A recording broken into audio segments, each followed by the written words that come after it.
We live, baby. We're rolling. We rolling. You remember Sean. what episode it is? Do you remember? 31, son. 31. Oh, we ended on 30. We ended on 30. Season 2. Season 2, 31, baby. You know what I mean? That's how we motherfucking do it. What's good, baby? Yeah.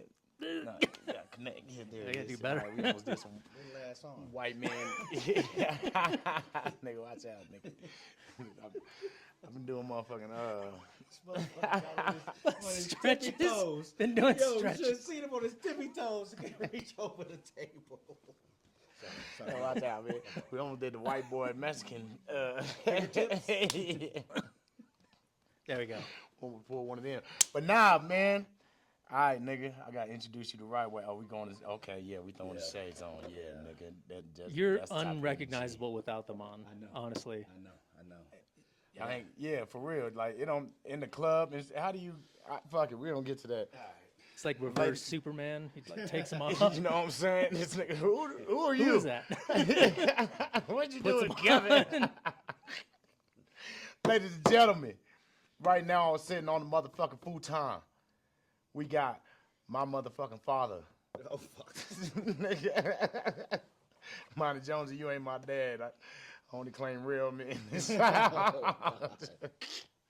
Established niggas and shit, nigga. No, I'm just playing, nigga. We got a motherfucking Denver legend in the motherfucking building, y'all. We got the nigga who brings out all your favorite artists in Colorado when it comes to nigga who's the who's who, nigga the Futures, nigga the Drakes, nigga the goddamn The biggest of the big, the yeah. biggest of the bigs. Yep. When it comes to welcoming they ass into the motherfucking city, it's because my nigga right here, no Diddy. You know what I'm saying? Ladies and gentlemen, I want you to give it up for my dog, Denver's motherfucking mogul, Kevin motherfucking Kain. Give it up, everybody. Thank you. Mm-hmm. I'm a clap too. you can Thank clap. you. Yeah, you can clap. Yeah. Nah, I wish we had a whole backdrop. We gonna add some shit. Let me first start off by saying I ain't never brought Drake no goddamn where. You ain't never brought Drake? I ain't never brought Drake. All right, nigga, what shit, nigga? I thought I- you brought Future.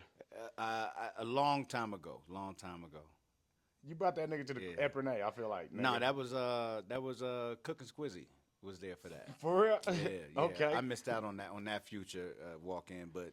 But I feel like, nigga, you got there's something plenty. to do. There's plenty. There's plenty. There's Wayne. There's Oh, Migos. so Yeah, Wayne, Wayne, yeah. 50? 50 was... 50. yeah. There's the white party, I remember. I was Justin there. Bieber. I mean, Yeah. there's countless. I mean, that's his biggest I just don't want to claim that nigga. Drake? Nah.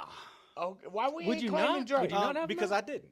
Oh, okay. You know, But because I didn't. don't say it like that, though. Like, No, I'm gonna say it like that. But why? He just on some hoe shit right now too. So Oh, he's suing niggas and shit? He's suing, and he's real Canadian about it. And I Yeah, just, okay. You ain't down with that shit? you know, I'm real hip hop fan, and you know, I'm an old nigga too, so I'm kind of setting my ways and surly and shit. Because he did get punched and ran to the principal. For real, It for real. said, Yeah, but didn't do nothing when he got peed on. He just, you he know. got peed. Who peed on You him? know, this Diddy peed on the nigga or some shit. I heard and about Diddy pissing on this nigga. He just not my kind of. What on like a boat? That ain't my hip hop. Okay. That's all. He ain't my hip hop. It's like if you don't call the police, call the nigga who Yeah. sexually assaulted you. Yeah, exactly. Like where the other shit at? You know what I'm saying? Plus- Not the raps. I mean, Okay. don't get me wrong though. I think he make fire music. I'll never take that away from the motherfucker. Can make a song, especially with all the people writing for him and writing around him, and he has a great team.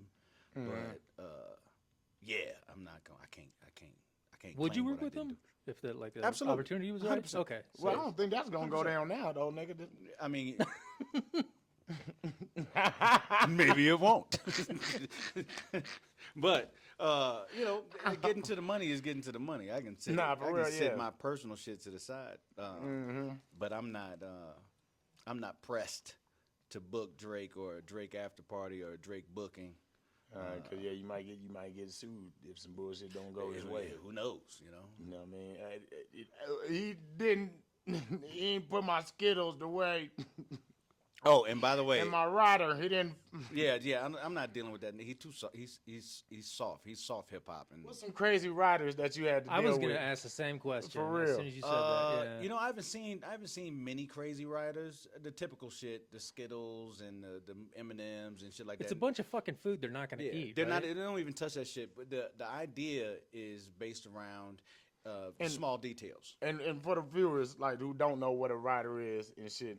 Right. A rider accompanies a contract as a subsection of the agreement. So you have your agreement, which is based on time, venue, and all of the things that are important, and then you got your personal needs. Your personal needs rest in the rider, and then you have a technical rider, which could be sound equipment and things of that nature.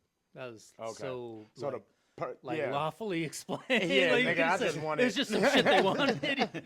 Yeah, really, the personal rider is some bullshit, and they gonna eat and where they gonna stay. And All right, the shit like personal that. needs. Yeah, and the shit. personal Yeah. needs. What's the craziest? Just the typical, the certain kind of fruit or a certain kind of candy, and they want all the red M&Ms out the candy and shit like that. But I feel like And it's niggas the, had the to sit- tour managers that are doing that, though, right? Because I feel like the it- artists don't even know what is. I mean, I bet that I would assume the artists want these things around, whether they indulge in them or not is besides the point. I think what they're really going for is to make sure that all details are being followed. Yeah. If you walk in and the red M&Ms ain't in the bucket like you asked, you can rest assured that everything else is taken care of. So it's That's a good point. That's yeah. a real good point. It's Yeah. kind of an industry trickery. Damn, that's deep, son. Okay. So Motherfucker, man. Oh, and I'm not his fucking daddy. we haven't, By the way, we not haven't like none of my kids are this short. first of all, I'm kinda tall, nigga. I'm 5'8". I did some yoga. I've been stretching out my motherfucking Just spine rolling and out shit. before the episode. Huh? Smart. I almost did too. Yeah. You know what Roll I out. mean? Wanna look good, I wanna look grew an good inch for and the- shit, so like yeah, I'm season 5'8" two. now. So 5'8", like 5'8". How you pull that off? How old are you? 40? nah, nigga, 37. Oh, Don't do that to me. hey, same. Hey, watch out. But I'm Same, young same. enough to be your son, though. Let's put that out there. Nah, no, you're not, because I'm 48. If I had a kid at 11, that'd be some shit. You could have been doing some fucking. I mean, it's not out of the question, but I mean, That's what I'm saying. It haven't been confirmed or denied yet, y'all. So y'all you stay guys tuned. grew up together. I was a virgin for a long time, man. Contrary to what people might believe, I didn't. You Treacher's cousin, nigga. You Oh my God, you ain't. it didn't mean shit. Wasn't nobody giving me shit. You was naughty by nature. That was good. That was good. Now, you You're like funny. how- You're a funny nigga. Yeah, how long you had that in your pocket? A little bit. I was wondering how. I was a virgin till I was 18. For real? Yeah, I was in choir. By choice? Yeah, I was in choir. I was super religious. And nah, I didn't. I mean, I got a lot of head. What the fuck? Hold on, Yeah. nigga. Yeah, I got a lot of head. But All right, nigga. I'm telling the truth. We bouncing around here. Let me step back and just answer questions instead. I'm talking too much. My wife's gonna fuck me up. All right, let's go. How the fuck? Oh my God. How the fuck You you, grew that up. You grew up disciplined? religious or like in Super the church? religious. Yeah. My first tattoo. Yeah, I'm like, you disciplined as hell to be like, nah, bitch, only the mouth, bitch. Yeah. I was just like, I did till I was 18, man. Till I was 18. I directed choirs, traveled a little bit, got nominated for a gospel music award, all kinds of shit, man. Like, but Hey, and you out there getting head on the side. All right. Now, all right, so let's start from the beginning. But yeah, I was gonna say. So music started there. Kevin Yes, Kain, yes. where the fuck is you from, nigga? I'm a Denver guy, man. Park Hill since I was 14. Bounced around with my parents before then. My parents are originally from Clarksdale, Mississippi, Peoria, Illinois, Queens, New York, a bunch of different places, and we landed here with the majority of my father's side of the family when I was 14. Okay. But originally, though, nigga. Yeah, originally all over, man. Like I spent about 6 years in New York. Some time in Mississippi, some time in Memphis, some time in Ohio. Okay, you was a traveling man. I was just going where my fucking parents put me in the car seat. Right. Okay. Hell yeah. All right, nigga. I didn't have much of an option. So boom, 14. All right, so you is basically a Denver nigga then. I'm a Denver. This is where I've been the longest. This is where the majority of my memories are from. This is home. Right. So you went to high school. Went to high school here. Yeah. What high school you went to? George Washington. G-Dub. Okay. I was Okay. there this morning. That's why you and Squidgy so tight. No. Oh, okay. That's not why how do you come up with this shit? I don't know, because he went to G-Dub. No, he didn't. He went to TJ. He did go to TJ. That nigga's like 14 years younger than me. G-Dub and TJ, y'all You're like, two it's niggas. just It's the schools Dead with presidents, initials. yeah. It's the president's schools.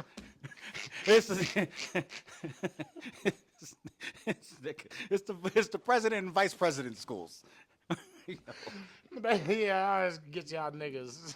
you be coming up with shit. You know what I mean? Okay. So, G-Dub graduated. Yes. Okay, and so around this time, you like a prestigious little nigga. Sound like. I wouldn't say so. I was very shy, and being the choir kid and directing choirs wasn't really like the coolest thing. I was also in school with some powerhouses at the time that were in my grade, Chauncey Billups, and I graduated from George the same year, along with Devon Ford, who went on to have a great basketball career as well. Okay, damn. Shout out to Billups and Devon, man. Yeah. They Fat Man, nicknamed Devon Ford, if y'all know who he is. These guys ended up going to CU Superstars. Everybody watched them. Everybody loved them. Damn, okay. I went to Grambling, ran track, played a little football, got injured, ran track some more, was still in the choir, and then met who ended up being a good friend of mine while I was in college, this guy named Ryan Toby, who sang Oh Happy Day in Sister Act 2. If you remember that movie. Yeah, the black man. Yeah. He ended up being in a group called City High. Right, Oh, yeah. yup. Yeah. That was that nigga. Yeah. That's because I was listening to that song the other day and said, I was like, where I know this nigga from though, nigga? Okay, yeah. He a lot of people don't know Ryan was already when we were in college at the age of 18. He was already a very well established producer. He had produced a large portion of Will Smith's album. What's the song? Bouncing in the night when the heat is on all night. Welcome to Miami. Yeah, how do you Yeah, make that in connection? Miami. Yeah. So it's we were just in school. He was in choir. I was in choir. I didn't know none of that shit about him, but that's actually his voice that's singing that part on that. Yeah. So that kind of catapulted my popularity in college, just being cool with What him. college is this? Grambling. Grambling. Yeah. This in Georgia? No, it's in Louisiana. Louisiana, okay. So we had a little singing group. Didn't do a goddamn thing. You can sing? I was in, yes, nigga. I'm just saying, like, some niggas be in choir. No. You can sing. By the age of 18, man, I had recorded, oh my God, so much music, bro. Like I had. Was that the original path then? You were like thinking, Yeah, like, I'm gonna yeah. do like some musical stuff. I wanted to stay religious, and then I think I just realized that there was no real future for me in gospel music. Okay. Because you want them on head. Well, not necessarily for the lack of fucking fellatio. That's not why I made the decision. But I think I just wanted to do other things. I was serious about school. I got good grades, and I wanted to be a professional. And I didn't want to be trapped in a box of a failed musician, was what I kind of saw coming. So found other ways to be involved in entertainment through my first concert with the help of the Grambling Student Association with CeeLo, Red Hot Chili Peppers, and Outkast. Hold on, nigga. What?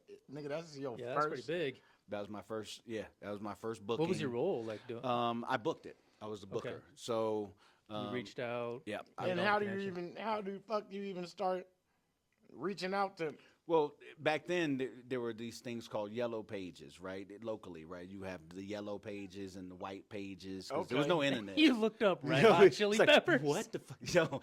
But there were also books and other listings for industry professionals based on industry. So there was a book that you could literally thumb through to find the artists Like the Indie and Bible their type of thing? and their Okay. management and whatnot. So we reached out to management, reached out to agents. At the time, there were about 4 huge agents that could get you any artist that was doing any numbers. Damn, okay. So we reached out and booked it. Grambling paid for it. I didn't pay for that booking, of course. I was a fucking broke college student. And that sounds like an expensive book. It was very expensive. It was very expensive. I guess now you just go to Instagram now. Huh? No, I mean, you can if you want to get fucked over. Okay. A lot of people get played trying to play booking go to talent that way. But I would suggest anybody that wants to head down a road of booking talent on a regular basis to find them a good third-party booking agent that knows these managers. A lot of people don't realize most managers from 20 and 10 years ago are still managing artists today, because when you get signed, you don't want the homeboy to manage your now blossoming career. You want somebody with gut in the game that's done it before, so you're going to go get the Backstreet Boys' old manager. You're going to go get Nicki Minaj's old manager. You know, they've seen shit, they know shit, and they can help you elevate.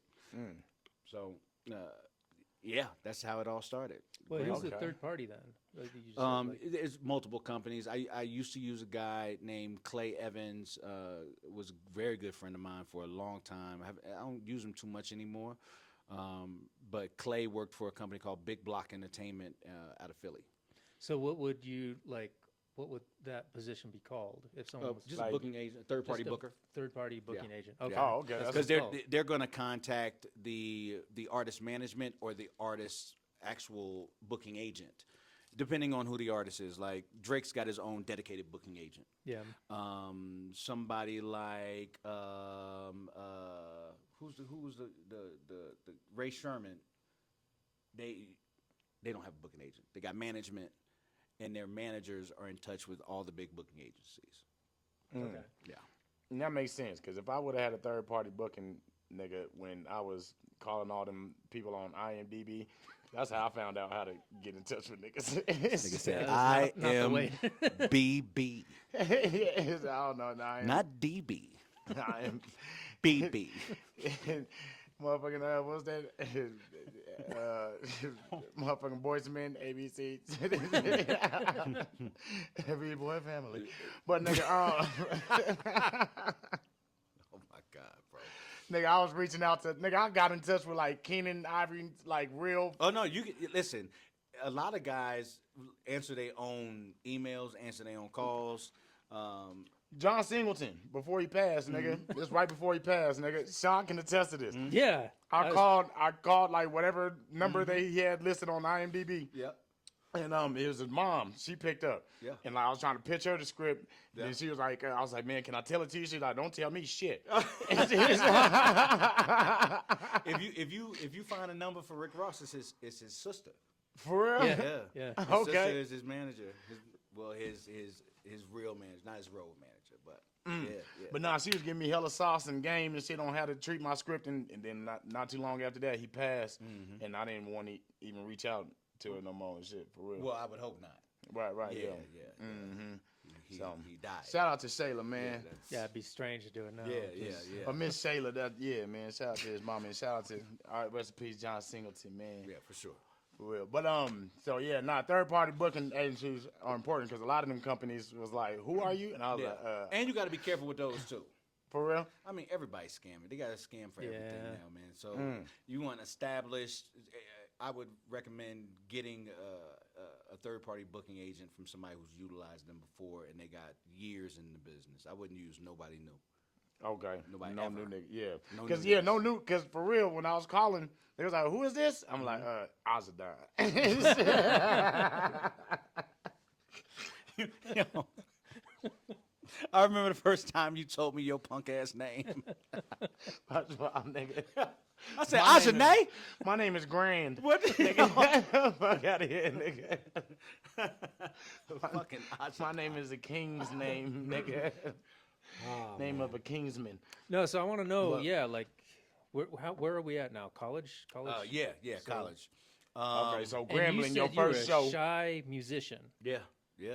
and you sense like, what made you sense like, nigga, this rap shit might not. Somebody, you had to look at somebody. I It mean, was like- I've always had an appreciation for all kinds of music, though. Mhm. Like, I listen to everything. I mean, people get in my car and the shit that was playing before they got in the car, they look at me like, what the fuck is this? Right, but who was the nigga you looked at like, I don't want to end up like that. Let me go ahead and start doing some promoting. Everybody that was a musician around me, except with the exception of Ryan. Ryan was he was very important to me being successful in college. Just that first In this year. City High, Yeah. Bro, okay. Ryan Toby, yeah. Ryan Toby, okay, yeah. And this is Sister Act, nigga. And, Yeah, Okay, yeah. yo, okay. So y'all was tight then. Yeah, we was very cool. And then he was done with Grambling. He just couldn't get with the South. He was a Jersey nigga. So around this time, Sister Act already out. Yeah, yeah. This is 1995. Right. Okay. 1995, 96. So what? Right after he shot, like y'all friends, like while he's shooting and shit. No. It was over. The movie had been out, and Okay. yeah. And then from the movie, remember I don't know when that I fucking can't say movie- remember, but Ryan was like maybe 15, 16 when he shot that movie. Okay. So now he's a high 18, school 19. nigga. Yeah, Mhm. yeah. He was in high school when he shot that movie. Graduated from high school and chose Grambling. Realized he made a mistake. He couldn't fuck with the South. Yeah, I hate the South. And the bugs, Oh, yeah. Yeah, man. just that shit. That first is- year, oh, bro. Y'all South niggas cool, but There was a the cricket- environment. There was a cricket migration. My first year at Grambling. The walls, first of all, ain't no well, when I was there, I haven't been back in a while, but the ground is all red clay That dirt. sound like some bullshit. Wasn't no grass. Fucking the cricket migration came in. Every fucking wall, the outside of every building Just was covered. black with Damn. crickets. Hell no. Yeah. Bro, that shit was such a fucking the water bugs and all this shit. So for him to have never experienced nothing like that, he was like, "Listen, I love y'all, but I'm the fuck out of here." He got the Never. fuck out, and next thing you know, here's City High, and they're nominated for a Grammy, platinum album. So it was a good move for him. Yeah, fucking the greatest move. He went back to Yeah. Book of Basement. That's where Lauryn Hill comes from. That's where Wyclef, all them come from the Book of Basement in Jersey. So he's a part of that collective. He went home, took off. Okay. All right. Damn. And y'all still Oh, I mean, we old niggas now. right. But even still, during that time, like y'all was still kind of tight and like. Yeah, we were very tight. We were very Okay. tight for at least for the rest of my college career. Okay. And so that's who's helping you with this Grambling. No, he didn't help me with shit after that. After he left, it was just homies. He didn't help me with shit. So what were you doing then? So he leaves. When but- he bounced, I got with a guy named Jermaine, who had been throwing some parties after the football games. There's a civic center about 5 miles away in a city called Ruston, which is like the richest city per capita in the country. Real old railroad money, Okay. and very racist. Very, very, very, very You said extremely railroad racist. money. I but kind of assumed that. yeah, like there are still plantation fields and shit like that out there. You can go pay fucking $25 to walk around at the slave quarters and all that kind of shit. You got to Like, pay to do this shit. I mean, it's a tourist site, All right. but That's wild though to think about. yeah.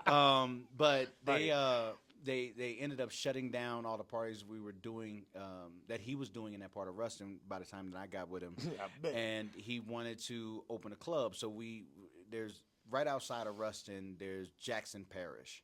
And Jackson Parish had Oh, this shit a bunch sound of like like bars in the woods. Yeah, all this shit Like, sound like nigga. It was some country shit, like the walk swamp. around in the daylight. The nigga. swamp is right across the street type shit. Like if you walking around and ain't no street light, you walk around in the dark, you end up in 8 feet of water by accident with alligators, all that Yeah, I was shit. gonna- Hell no. But we found a bar out there. And Found the bar. Yeah, it was a bar, and we opened that bitch. And y'all opened it. It would Oh, have been some sitting there sinners. vacant. Nigga, hold on. What? Jermaine Andrews. This is how it happened too. It's so crazy, bro.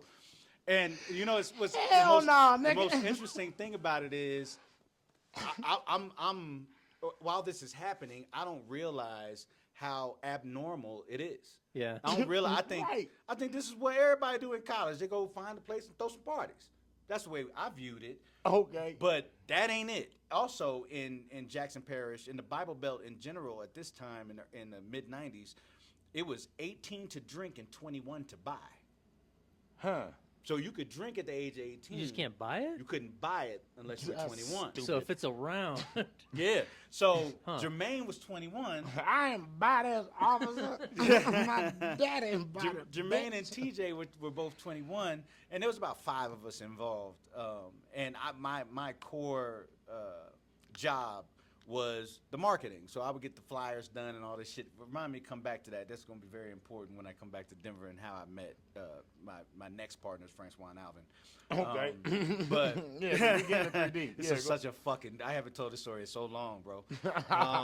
So we're throwing parties at this spot called Millennium. We had named it Millennium because we're approaching the new millennium. Yeah. We just figured it'd be a good name to use. Okay. Big ass motherfucking Old Saints bar. Huge. First night we opened, Erykah Badu, who is a Grambling alumni, who happened to be there, and she performed in the club. She had been very good friends with one of our partners. So y'all niggas found a bar and got Erykah Badu. yeah, Yeah. it's just, Nigga, It was homecoming. It was home. She was there for homecoming. y'all and- niggas is Michael B. Jordan twice. Listen, the crazy thing is, I don't know if you and Squizzy got into this, but a lot of, and let me take my glasses off for this because this is very sincere. A lot of the blessings that we have received didn't necessarily just fall in our lap, but we find a way to position ourselves around the right people that we get to reap each other's energies and each other's benefits just by being in close proximity with good people and keeping the ugly shit away, keeping the ugly shit out. that's a gem right there. Dude, yeah. it was because I did nothing. I did nothing to make any of this shit happen. That will be the story of this motherfucking podcast today. There is nothing special besides the fact that I'm willing to work. Well, That's right it. place, right time. Right type place, of right thing? time, Yeah. and work. Like Willing to. if the opportunity presents itself, let's work on it. Let's see Yeah. what happens. Fuck it, let's go. Then here comes another opportunity, and here comes another opportunity. Anyway, getting back to that. A lot of niggas be thinking like it took a lot of capital or whatever to. I mean, get- capital plays a part, but if you're making capital and you're establishing, I guess like initially that's what like No. that's what it took. And that's having what money it all, don't bring success, though. Right. That's just a means of getting other things. You can spend money, you can't do nothing else with it. Right. But you saying initially it was right place, right Yeah, time, and yeah. just being Yeah, a nigga you can count on. and thorough, and just following through, and not falling apart, and not being lazy, not cutting corners. If you do the work, when you have an opportunity, other opportunities come.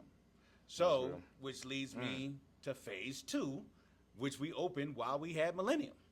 It's our second fucking bar, Out and we there? named it phase 2 because, fuck it, it's the second one. Yeah. Like we weren't that creative. It was. Which successful things seem to be like that. It's just Yeah. like whatever It was a quickly mile, put it out. Yeah. mile and a half down the road. From the millennium. Yeah, from Millennium. We ended up shutting Millennium down because of neighbors, of course, which is another tale of this industry for urban nightlife. Yeah, boy, you know. So Millennium was you like got some. like a bar nightclub. Yes. With like live music. Yeah, okay. we had some live music for sure. Okay. And phase 2. Phase 2, much better space, also very large, but we started getting a lot of heat from the sheriffs, Jackson Parish sheriffs. and they started changing the ordinances.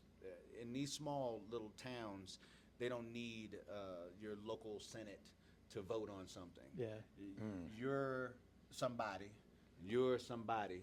Two, you have a conversation and say, hey, these fucking niggers are getting on my fucking nerves with this new little phase 2 place. Was it How about- racism like crazy out there? It was Yeah. absolutely nuts. It was. I'd never experienced nothing like it before, and have it since. Yeah. That's part of the reason why I choose to not go back there too often. But one of the things that happened is these 3 guys decided, because of their power, that they were just going to make up a rule today. Today, we've decided that if you're going to serve alcohol, the owners must be present on the premises. Okay? It's a brand new rule. Must be present when alcohol is served. Yeah, that sounds Right. like some made up Okay. shit, but also like tricky to argue with Right, type right. of stuff. Yeah. Right, so it's like, we just all right, made whatever. Okay, whatever. we didn't think nothing of it. First night, sheriffs come arrest TJ and Jermaine. We're closed. Damn. For what? For the law, you just said Just detained them. the made up law. Here's the thing. Right. They were closed. They was present. They were present. Hey, you guys are being detained.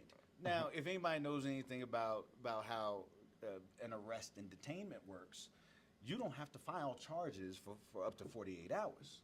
So they would just come, link them up, put them in a car, take them to the station, club's closed. So then the move was like, oh, this is the game they playing. Okay, so Jermaine would sit in the car, TJ would be inside, they'd come, grab TJ, Jermaine would get out the car, and go inside. Then they're like, oh shit, what do we do now? And then the next one would be in the car and wait. If they came and got whoever was inside, How many owners was there's it? 5 of us. Oh, shit. You just had to cycle through. Yeah. So it became, but imagine, and this is one example that I use to really drive home the difference between racism, prejudice, and the other one, right? Right. Racism requires power to fuck your shit up or to change your plans, right? I can affect you and your plans with my power. That is what racism actually is, right? So this is real rooted racism. They're trying to destroy our business. So they got off of that, and then they got to, okay, well, you can no longer charge for alcohol after 11 p.m. So what we'd do is we would charge people for these tickets, these all-you-could-drink tickets. It was this long, very difficult game that we had to play. Like a tit for tat. Yeah, like type it And you're like was- basically kids still Yeah. at this time, We're- right? we're- So you're we're- like, I am not even 20 years old. I'm 19 Damn. experiencing this. so you can't buy that Oh, alcohol, shit. but I you can can't- drink that I alcohol. can drink that shit, but I didn't even drink. I didn't have my Yeah. first drink till I was 24. Okay. For real? I'm telling you, man, I'm a square. All right, nigga, You're but- like a late bloomer in a weird way, though. Because Very. you're Yeah, doing nigga, like the 'cause, like, you the second most degree turned stuff. up nigga now, though. Like, you can... I mean, You have can fuck some Japanese whiskey up, nigga. I will fuck up some Japanese whiskey, but have you ever seen me fucked up? Nah, like not carry Kevin to the car. Nah, I ain't never It's seen. only been once. Nope. Only been once. I don't think I was present. Yeah. Only one time I woke up in a place I didn't know where the fuck I was at. Oh yeah. All right, we don't get to that. Where was it? Anyway, back to Grant. I don't know if we ever gonna get to this. Let's get to it now. Where was it? So we was we were having a good time. We were making money. I was doing great in school. We were all doing great in school. Jermaine and TJ, our older partners, ended up selling the space, selling phase 2. I grabbed a very close friend of mine. Still to this day, he and I have a special bond, a special friendship. Very, very close to me. It's my guy Che. He's an author out of D.C. He and I started having some fun with parties and clubs and all that kind of stuff. Back at Phase 2 of Millennium, you guys remember or ever heard of Mixmaster Mike? Oh yeah. So I built a really good relationship with Mixmaster Mike too when I was in school. Brought him out to DJ Homecoming. I think that was 98 or 99. And I wanted to learn what it was like to do this shit in Denver. I started making plans to come back to Denver at that time, but we were making so much good money. It was kind of like, fuck it. I think I'll stick around and maybe I'll get a master's degree and just keep making money. So We should have went to college, man. A lot of these motherfucking origin stories. Well, that type of college, because I went to like the Art Institute, and it was not. You don't get like these. Yeah, for nah, sure, for sure. nah. We should have Yeah. went to real college, Tom. But Yeah. all right. But this also goes back to what I was saying earlier, just time and place and just being there and available for the opportunity. But part of it, in like college. there was like a lot of things going And these against you HBCUs, too. Yeah, too. yeah. So even though you're like, But right place, right time, it was kind of True. like, But you know what it did? It made me prepared for Denver. okay, It made me prepared for my career. When I was still in Grambling and I was getting my master's, I had been approached by the FBI, by the Justice Department to what? Yeah, no. This is crazy. This gonna lead to First of all, you got a master. I was fucked up off that. Also, we never even asked what his major was. I know, yeah, nigga. This nigga just a nigga throwing parties. it was psychology. It was psychology. Yeah. Kind of makes Okay. sense, and yeah, some kind of way, yeah. That's why you the nigga booking niggas. It was Right place, it was right time, psychology. my ass. You know how to read, motherfuckers, and Well, you know how to put that- yourself. Psychology plays a big part in marketing as well. Right, right. Understanding the human condition, how people think, what they absorb, what they reflect. That is, to me, the very important if you want people to come fuck with your shit. How do I? Because we're standing out front in front of people like, hey, come to our function, come to our place. And niggas right? like, why? And this isn't the traditional kind of nightclub way of moving, where the owners stand out front, especially back then, where the owners are standing out front, like come party with me, right? That's what we were doing. But what the average club was doing at the time was saying, hey, we have the best DJs and the lights and the best drinks and this and that and that. You know, that's basic level shit. We want you to know that we are responsible for this motherfucking good time you're about to have. So come and have it with us.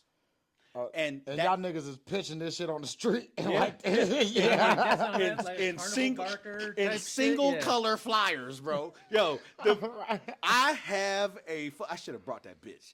I have a whole notebook of these fucking flyers that are on different back color. then? Yeah, Damn, from yeah. like the 90s Yeah, and shit, bro. son? Oh, you should have brought on that, different yeah. color Damn. paper, one color ink. Yeah. It just says an address, who's DJing, the time to show up, and how much it costs. You know That's those it. were like gonna be the dopest parties. though. Oh, you see like flyers like that. Yeah, like, I'm talking about. We was handing out full pages to niggas. Damn, see, I'm a Just kid at full this age, so loose that'd leaf paper sized. Here you go. Motherfuckers reading fire. This goddamn big. This where the party at? Like scrolls. Yo.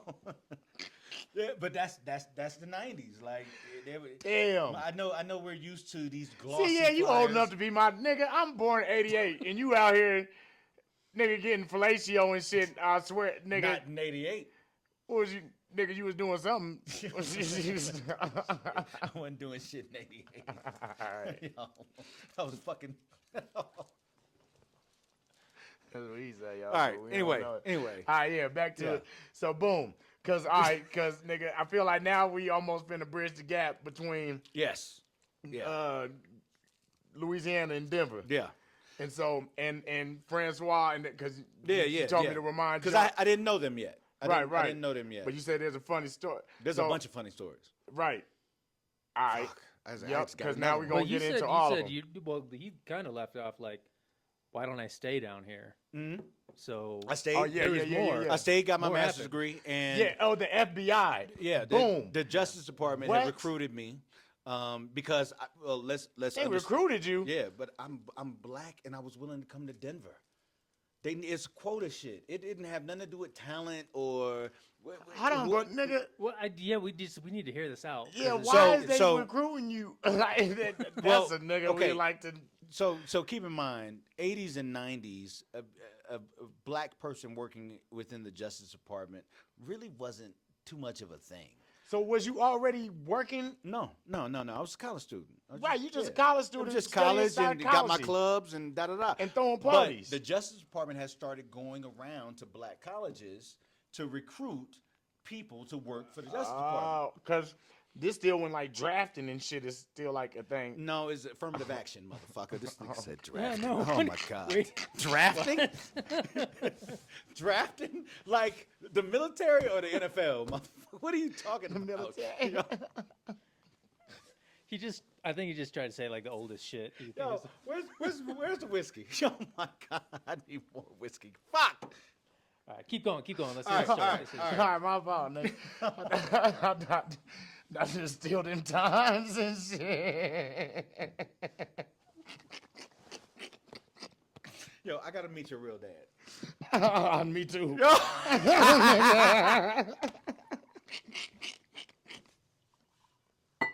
We nigga put that on both our. You know what? Nigga. You know what? I have a tracksuit in the car that my real son can't fit. And since your daddy ain't never gave you shit, I'm gonna bring it up when we done. real? It's Palm Angels. It's nice. you It's mean nice. it? I mean it. Oh, I mean it. Oh man, That is nice. thanks, Yeah, Dad. yeah.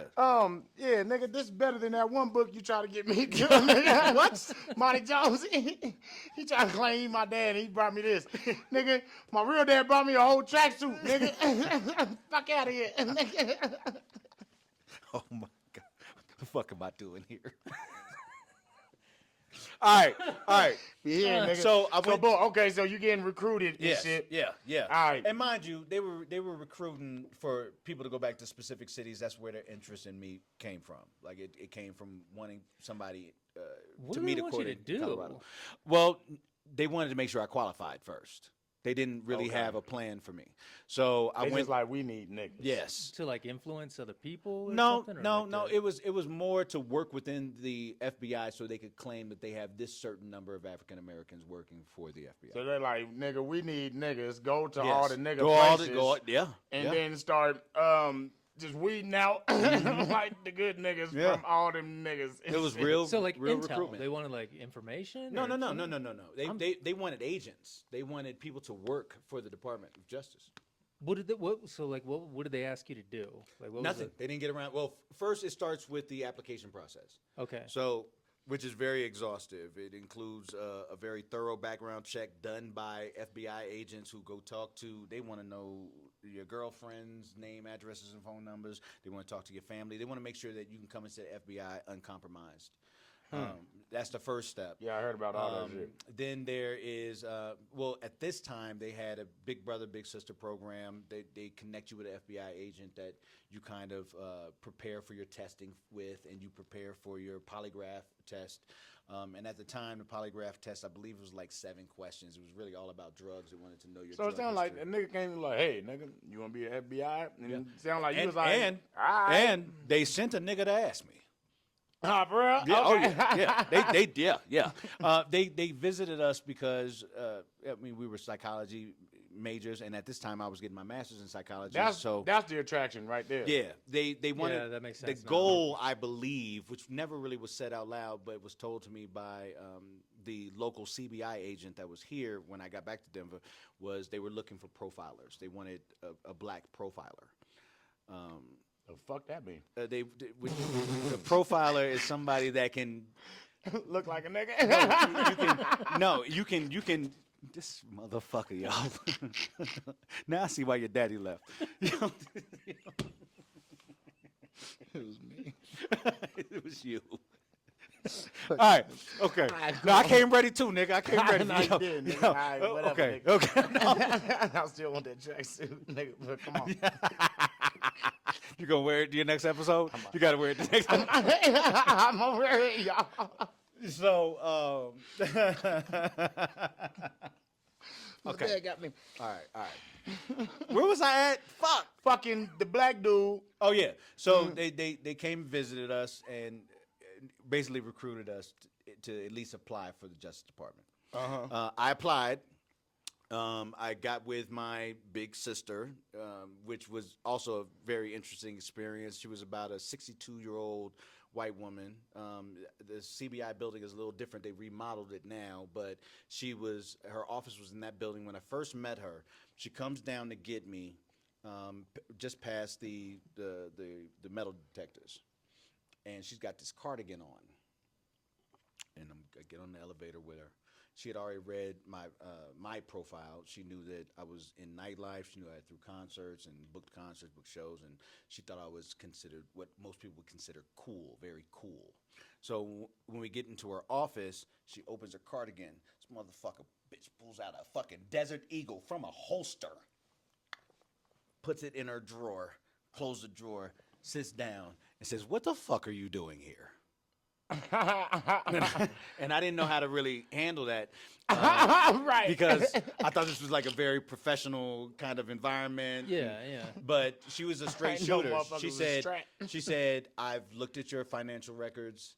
You're not gonna make anything close to the money that you've made in the last 5 years in college. Why do you want to do this?" I said, "Honestly, I was recruited. I'm like a decent person. I do believe in the rule of law.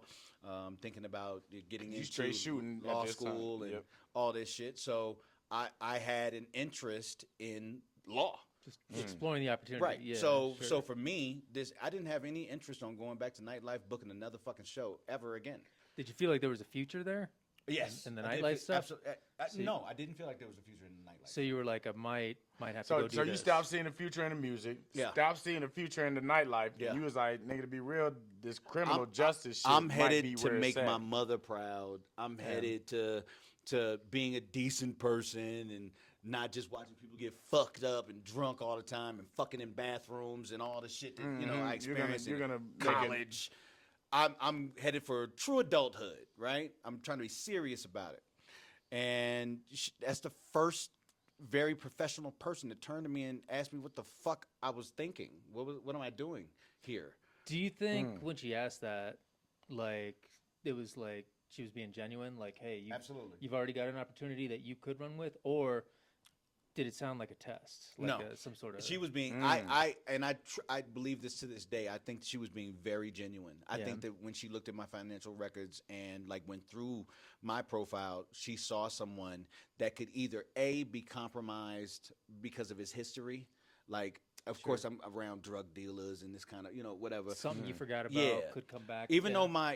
though, and at this time, my background check wasn't done. It wasn't completed yet. But she had enough of that information to know that I was kind of clean. I was clean. I was a clean guy.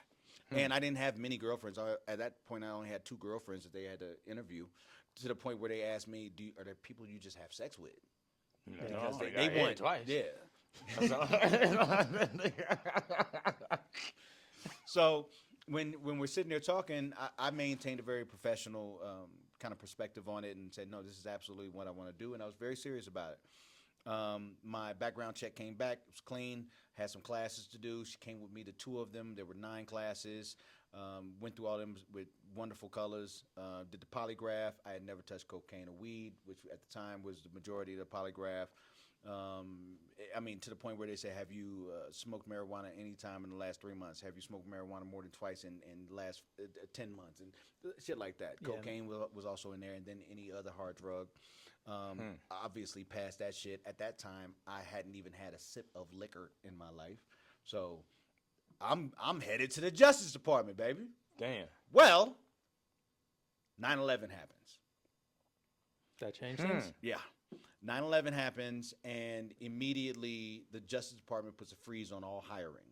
Oh, yeah. Right? Everything is at a standstill. Because at first it was just like everybody getting Right. this Well, motherfucker. that's because now they're shifting positions on the chess table, right? Like, we could be going to war. Some of these people are in the military. We could be doing this. What if we need to defend this country? We got to up the National Guard. Like, so all the chess pieces are moving. Right. Let's stop hiring for a minute. Plus, there was a major rise in applications into the Justice Department, specifically the FBI, because everybody wanted to be a fucking patriot and figure out how the fuck this happened in our country, right? So that And freeze. meanwhile, they like, nigga, we got to screen all this shit way Well, no, better. I was already in the top 5%. I was clear. Okay. So they basically just put us on hold.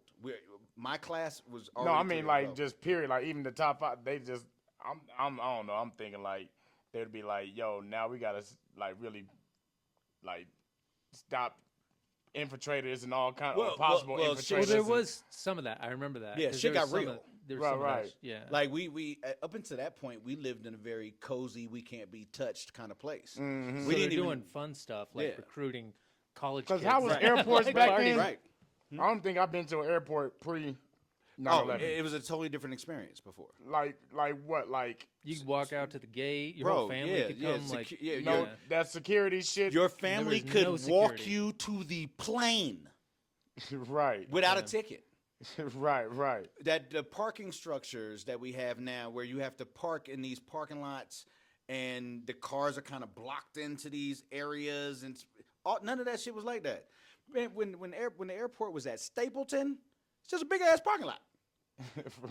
Yeah, Also, I might be wrong, but I remember back then, like traveling as a kid, there wasn't all the restaurants and like the little like store because you weren't gonna be there for long. No. Like you would just go to the gate, Yep. you get on the plane, you'd fly. Like it was like airport security was a fucking breeze.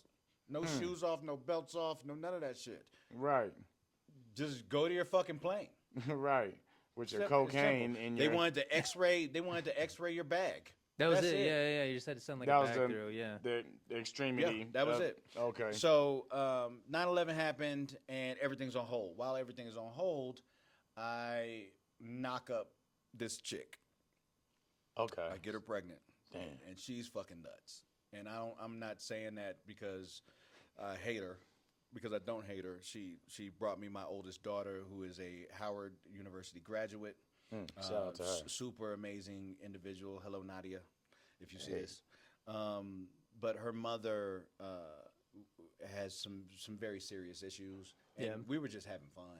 We were just having a good time. Like we weren't in a relationship or anything like that. But the arguing and problems that we had caused an issue for me, and there was this social media site called Black Planet, and on okay. Black Planet, Ooh-wee. I had reached out. Let me rewind a little bit. We had got mutual restraining orders. I can't talk to this bitch, and they were mutual. Well, on Black Planet, I asked to see my child, my daughter, who I eventually didn't even see until she was 6 years old. It took me 6 years to see her for the first time. Damn. But that reaching out. on I Black reached Planet. out. She basically was like, "Fuck out of here," and I referred to her as a bitch in a message. She called the police. At that time, we had the right to reach out to each other about our child, right? But not to call But each other bitches. I could not be aggressive in that manner. Yeah. And that fucked me up with the Justice Department. I was no Oh, longer. that whole. Oh shit, son. It was a verbal domestic violence. Damn. So, which ended up getting it was 2-year what they call deferred judgment, not even on my record, but I no longer qualified. Damn. So at this time, while I'm on that Bitch. while that hiring freeze was happening, I worked for a company called AT&T Broadband. Yeah. I was a project manager. It was Damn. So how's nigga? Where's you at mentally though, nigga? I was fucked up, bro. I wasn't right. So that was like a real life choice that Yeah. got taken away from you. Yeah, yeah. Because like not only like, cause I know there's stress of having like a BM who Yeah. like won't let you see your kid type. Yeah. Nigga, I'm going through the same shit with my oldest. Yeah, Nigga, my and- oldest 14, and nigga she's somewhere in Sacramento. I can't even have the address. It's rough, bro. I already. And I was married to my first wife at the time. Hold on, and what? This yeah. No, I forgot I got married. Yeah, I got married This nigga, I'm trying to have like at some empathy point in for this motherfucker. Trying to have like empathy with this nigga shit. He be Yeah. throwing in like extra curveballs and shit. Yeah, definitely. I was definitely married, and which kind of led to me having to have a conversation with my wife about having a kid. Hey, listen, I wasn't with you. We weren't together when I conceived this child, but I want to see this child. I think she was about 3 years old at the time. I want to see this child, and that's when I reached out on Black Planet, and fucked up. So, cause like the hold is still happening, like the freeze. I mean, it's still happening, but I'm pretty sure it's like thawing out type of deal. Or like, I'm prepared. I'm ready, and that's why I went and got a nice professional gig that would look good on my resume. I was a project manager. That means I know how to. so even though handle shit is major on things, freeze, yeah. you like, all right, whenever this shit on thaw, I know I'm top Right. 5 percentile Yeah, type shit. I'm and- going. No, I'm not. So when that happened, it's kind of like, okay, this AT&T job was only to make myself, to maintain and make myself look good for the Justice Department. Now that that's gone, I'm about to fuck this job. I'm about to find something else to do. Yeah. Right? Right, yeah. But I was still working there. They laid me off. Now I'm sitting on the money that I had made from the club, and I had really bad spending habits, as you can tell. I like nice Yeah, shit. I didn't know that was Louis Vuitton hoodie. Yeah. Like Like just I like the LV on the Yeah. nigga. That's with a motherfucking brooch. because I thought that was a Didn't new even know necklace. they made hoodies. I thought that was your new necklace. That like, I thought you was on some Talib Kweli shit. No, I way overspent. I wish I had some financial literacy at the time. Nah, you did though, nigga. No, I 'cause didn't. You this young, and the Justice Department is able to look at your financials. Yeah, to- they can see how- I made money. But how was you? But you making it from club that shit doesn't though. mean I know how to spend it correctly. But you know how to report it and all. nigga. Yes, Yeah, you it's know how to club report money. it. Yeah, I had a CPA. How the fuck you even know how to? What kind of parents you got, nigga? I got some great parents. Right there it is. My, Okay. my father was a pimp. My mother was Hold on. was a teacher, nigga. Okay. Anyway, goddammit, don't get me off the subject. what What was the subject? nigga? Your life. Okay, it's fucking nuts. AT&T.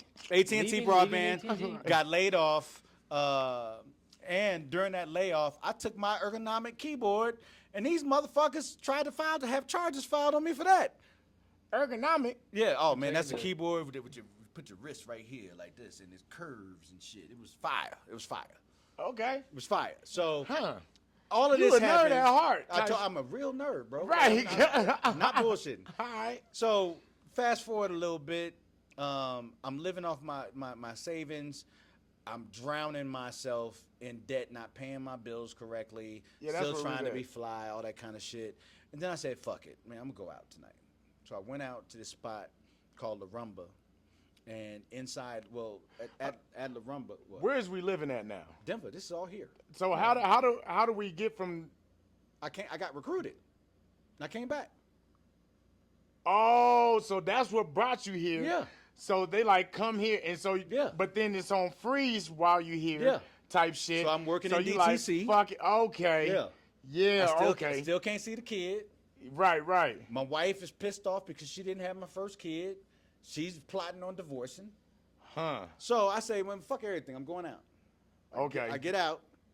I bump into these guys, Francois and Alvin, at this spot called La Rumba. They had I a need to night. get these niggas on. They had a night called Menage a Trois. Oh shit. Menage a Trois was the best urban hip hop nightlife spot in the city. Period. Outside of Jimmy's, which is basically right behind where Target is now. The Target in Glendale. Uh-huh. Right behind there, where that storage place is, used to be a spot called Jimmy's. They used to have reggae on Thursdays. Those were the two crackinest shits. Thursday at Jimmy's. Was that reggae on the roof? No, Okay. no. No. All right, I don't. But you'll see how this ties in though. Okay. That ties in. All right, Did you 'cause know I him was at too the young time? for. Did you know him at the time, or you just No, ran into him? And you no. kinda... Really the only person I knew within nightlife at the time was Mixmaster Mike, because I had booked him a few times. He was kind of a mentor to me. I didn't know shit about Denver nightlife, and honestly didn't have like any kind of anticipation of being involved in it. All right, let's get some clarity on this mix. Who is this Mixmaster Mike nigga? Is he a local nigga? Mixmaster Mike was Kevin Kain before there was a Kevin Kain. Huh? How you know Mixmaster? Just a name. Same way I knew him. Like everybody just knew his name. Yeah. Okay, But 'cause I I'm didn't thinking know- you know I him didn't know. on No, I some didn't like. know him. I Okay. didn't know him. You Mixmaster just Mike heard of him. is a legend in nightlife. Like In Denver nightlife or just nightlife? Nah, period? Mixmaster Mike traveled too. Like Right, he right. he was a combination of what you would consider Squizzy Taylor and me combined. Like he was a he was a full okay, threat. Damn. Okay. Mixmaster Mike That's hard. could walk into 104.3. Well, it's KS 107 now, but at the time it was 104.3. He could walk in there C104. and go right into the live studio with a bottle of Hennessy and take over. He was the motherfucking man. Damn. He was him. And he had a Thursday night. He couldn't walk into KDKO like that though. He could walk anywhere like that. Like, no, he Mike, ain't walking in Dr. Daddy. Yo. Shit like kitchen on wheels. That's why you ain't got no daddy, nigga.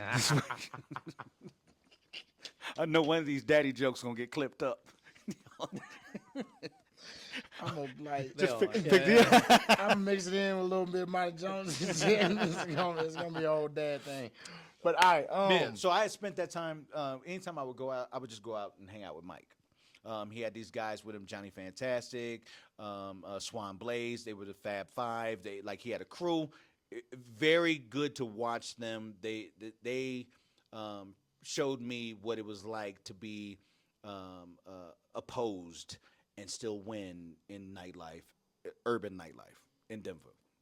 Francois and Alvin were fairly clean though.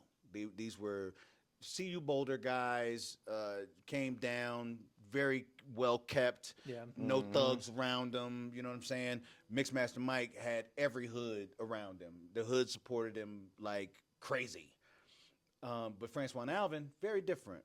So I walk in, I meet Alvin for the first time. Well, Francois knew my brother though. And my brother was on some. No. We know them, and they support us, but they wasn't like playing. Can you hang out? They didn't come to the barbecue. Right. So I meet Alvin for the first time. I think he knew who I was. I never really asked him that question, but he acted like he didn't. It's like, all right, who are you again? What?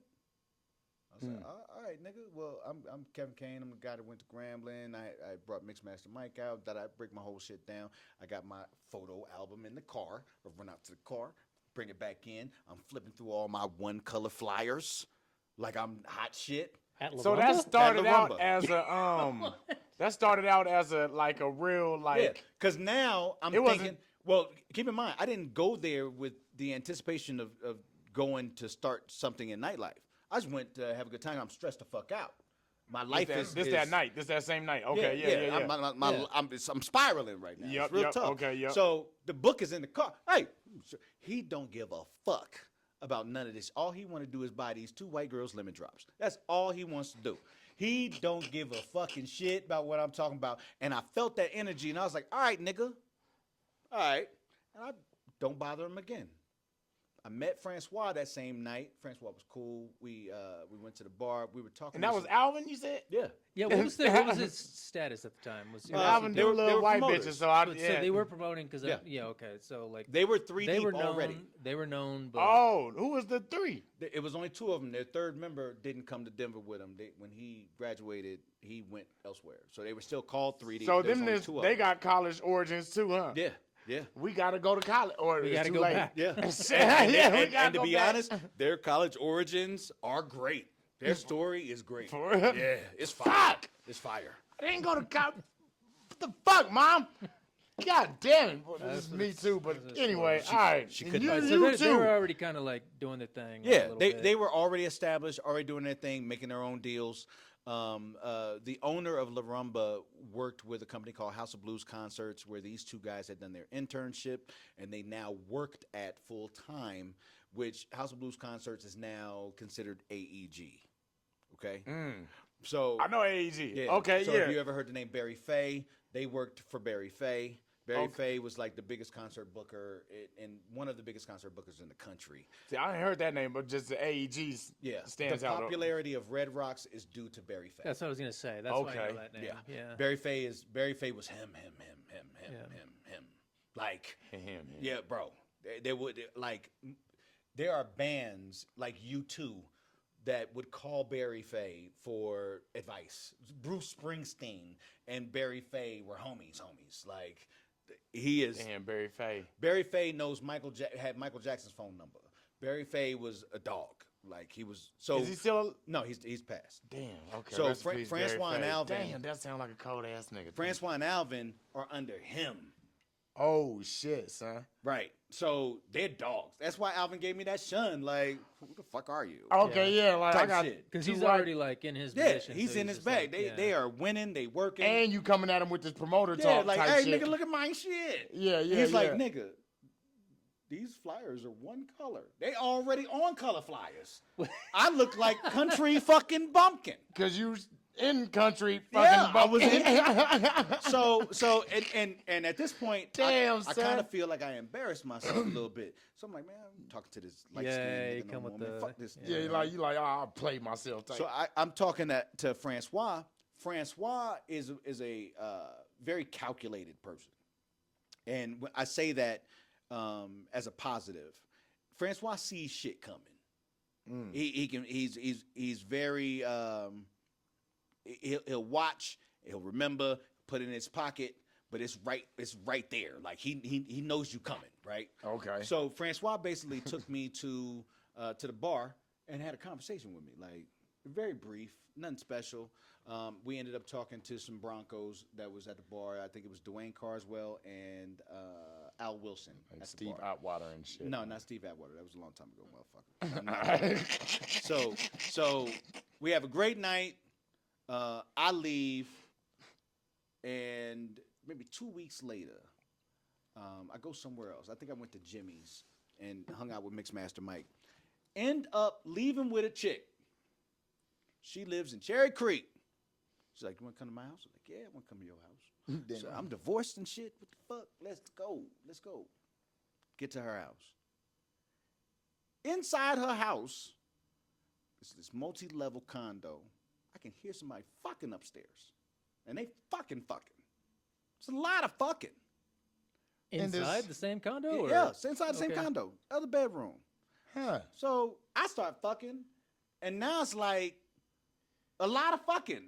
Right. And we can hear each other. But you want to show your dominance in your Yeah. fucking. You're being loud. So I decided that I'm not trying to fuck this long. I'm going to go make a sandwich. It's like a fuckathon. Yeah, I swear to God, I thought to myself, I'm going to go make a sandwich. She had offered me a sandwich. She had started making the sandwich before we went to fucking.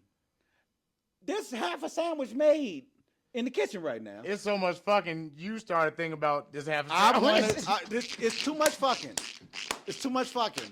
And I feel like I'm competing with whoever's fucking upstairs. And you have no idea who it is. I have It's just- no it's clue. levels. I have no clue but it's a competition for some reason. And she's egging it on like, "Oh, you gonna let you my know- roommate outdo us?" You know, what? Nah, bitch. So my stupid ass say, "Enough of this. Enough of this." So I go to the bathroom. I take my time a little bit, put my clothes on. I get downstairs, get back downstairs, and in the kitchen is fucking Francois. Eat your sandwich. Finishing the sandwich. Your sandwich, nigga. Motherfuckers in the fucking kitchen. That nigga said, He "How done put the convenient." sandwich together. He done put the lunch meat away. And I'm like, "Yo, what the fuck?" He's like, "Oh, did I just meet you a couple weeks ago?" I'm like, "Yeah, nigga." So we end up chit-chatting. We sit on the couch, the two bitches upstairs and talking in the roommate's room. Me and Francois, we just chit-chatting. And we exchanged numbers. I expressed to him that I saw some things that they could change about the way they have their door programmed at La Rumba for Menage a Trois. Huh. He was like, "Okay, I like that. It was basically about jeans and tennis shoes upcharging for it instead of dismissing people.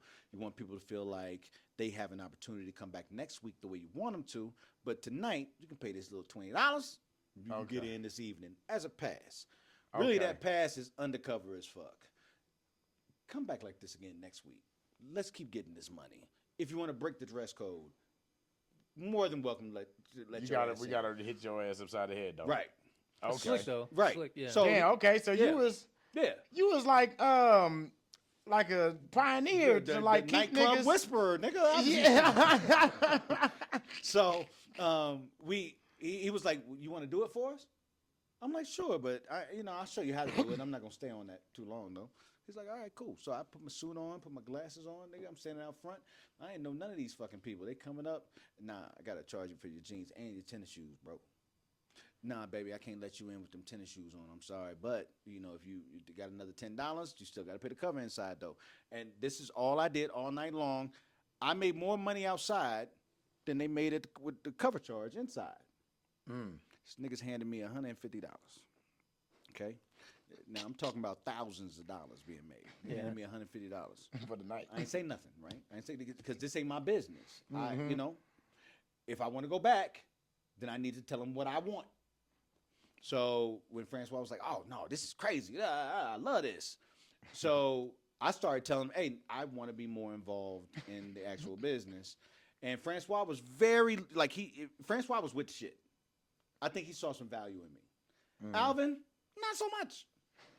Alvin was kind of like, Like you didn't, he just didn't really care. there was no point to like what you were doing. No. or Like something? he Yeah. wasn't excited about the whole thing. No, at least He didn't know that you had like kind of heightened the whole thing. Yeah, but- sides, but then Even if you Yeah. did, even if you did do all this, so what? He did that. Whoop de doo. But Whoop de doo. at the time, I took it very offensively. Then I realized that that's just Alvin. He's just a very kind of, okay, cool, kind of guy. When I realized that about him, my entire perspective of him changed, right? Okay. And as the work increased and the opportunities increased, and Nick Van Exel got brought in to the Nuggets, and he was a regular, and it's our first time having a real superstar on the team since I have been back in the city. Now, See, this like Matumbo and shit wasn't. no, God damn it, Matumbo was when I was in high school. All right, nigga. I'm just. Your timeline is throwing out fucked. old Oh my references. God. Yo, how are you 40 Nick and you Van know Exel. this shit? I don't know, nigga. So we ended up 37 too, nigga. But that's 40. We ended up developing a great business relationship and friendship that lasted a very long time. Like our children were born under our friendships. Our relationships with other people went through the fucking roof. Like we had our experience with Ciroc and being Ciroc boys. And just all of these things just remember started that time, happening yeah. for us. All-Star Weekend, we had 7 fucking parties. All-Star Weekend. I remember T.I. came out. Yeah, there was a time in urban nightlife in Denver where the only places you could get were like restaurants and like the Chinese food restaurant, like in Aurora and shit like that. These big clubs, the Vinyls, Temples. Like these big clubs were not fucking with hip hop at all in the early 2000s, and here we are going from dive bar to restaurant and all these little things, and then all of a sudden, here comes Reggae on the motherfucking roof at Vinyl. We finally got somebody to listen to us and give us What an year is opportunity. this? What year is I don't know, but I This just is know I was a little 2000 nigga. I could be wrong, but I want to say 2004. Because it was right before All-Star Weekend. Yup, it was around that because, nigga, I'm 06, graduation year and shit. And, nigga, so now I'm like a teenager type shit. Like, I'm seeing niggas, like, older niggas that I look up to. I'm seeing these niggas going out and shit. And everybody talking about, we going to Reggae on the roof and Reggae shit. on the Roof. You know what I'm saying? Reggae on the Roof was Denver's first big nightclub urban weekly function. Yeah. And it's crazy, too. Like, the whole time, like, I'm 15, 13 and shit. I'm seeing my brother and everybody go to the clubs. I'm thinking they going to these Reggae on the roofs and like these Vinyls, but they not. They going to motherfucking dive bars and the Dollar Scoop and wherever they can. I mean, don't get me wrong. There were other clubs that were welcoming to urban nightlife, but none on the scale of a Vinyl. Yeah. Right. None on that. Not on that super club shit. Right. So we met with Regis. He was willing to tolerate it, and I say tolerate, and I meant that word tolerated. He was not excited about it, but he gave us the opportunity, and Reggae on the Roof fucking killed. Nigga. It was the biggest weekly event, bar none, in a city at the time that was heavy EDM. I'm talking about Dat Piff and all that stuff was kind of happening at the time. Brad Roulier was working with Regis at the time. This is before he opened Beta, which became one of the number 1 and 2 nightclubs in the country. Yeah. So we had jumped over a few levels here. Nigga, and No, y'all had a long huge, ass yeah. running too. Oh, yo, hey. Cause like by the time I was able to get into reggae, I think, I was like 21 type shit. But nigga, yeah, We like were still going. yeah, y'all was still going type Reggae, shit. yeah, Reggae on the Roof.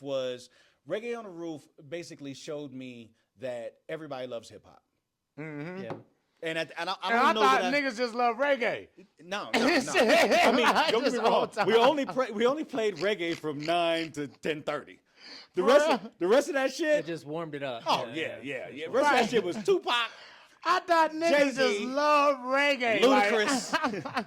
No, but I think, and I can't remember which one of us. I know it wasn't me. Came up with Reggae on the Roof, but the marketing of it was so easy. It rolls off the tongue so easy. Yeah, that reggae on the roof. So shit it was wasn't crazy.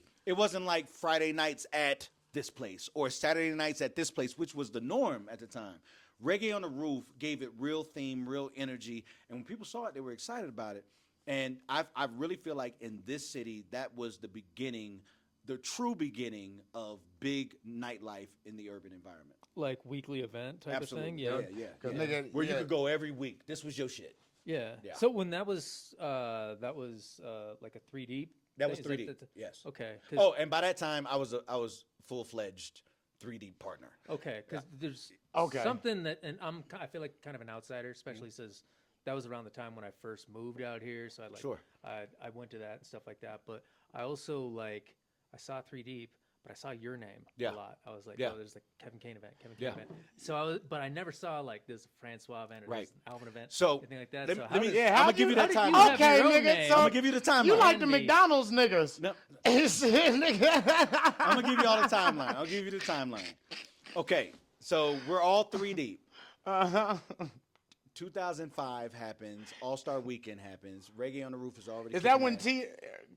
my fault. Is that when T.I. is at the Nike store? T.I. has been here a million motherfucking times. I know, but nigga, no, but yeah, okay, but this All-Star Weekend, Yeah. it's shit. So like, I just remember being a kid and like I'm You in was on some 16th fan Street shit. Mall, You was on some fan and like shit. nigga, Yeah. T.I. was in the Nike store and shit, and Bro, like, did you have something to do with that? No, I no, don't- okay, all no. right, fuck But it. everybody was here. We also had Everybody Mello was here. here. Yeah, my fault. We also had Mello here. Yeah. So this was an All-Star Weekend that everybody wanted to fuck with. Mm-hmm. Mello and Braun both in the league. Mello plays for the Nuggets. Yup. Everybody wants to be here. Yo, that So, shit was because of our cracking. I relationship- got some pussy in the back of a You ain't dumpster. get no pussy. I did, nigga. ain't get It no was the pussy. back of the dumpster behind the War Mall. You ain't get no- It was the by the back of the Dillards. dumpster. It was when it was Dillard's. Shit, I did. I did. I remember that night. I loved the fuck out of All-Star Weekend Oh. forever just because of that, nigga. I scored, nigga, that night. So 2001 to 2005, me and 3 Deep, we good. We partners. That brief moment where I just worked the door for them lasted weeks. They made me a partner very fast. Okay, how'd that other nigga work himself out? Just What other nigga? the third nigga. Alvin? No, the one that he never never moved. came down to Denver. So it was. So they just kept the name, it but was- they were still 3 Deep with just 2 of them. okay. Yeah, Fuck I it, mean, okay. mind you, they were running a real business. It was an LLC already established. The name was established. Okay. So they just said, it kind of fits. Like, yeah, you'll just be the third one. Yeah. And they okay. made me the third name on the flyer. It would always say Francois Alvin and Kevin of 3D Productions, right?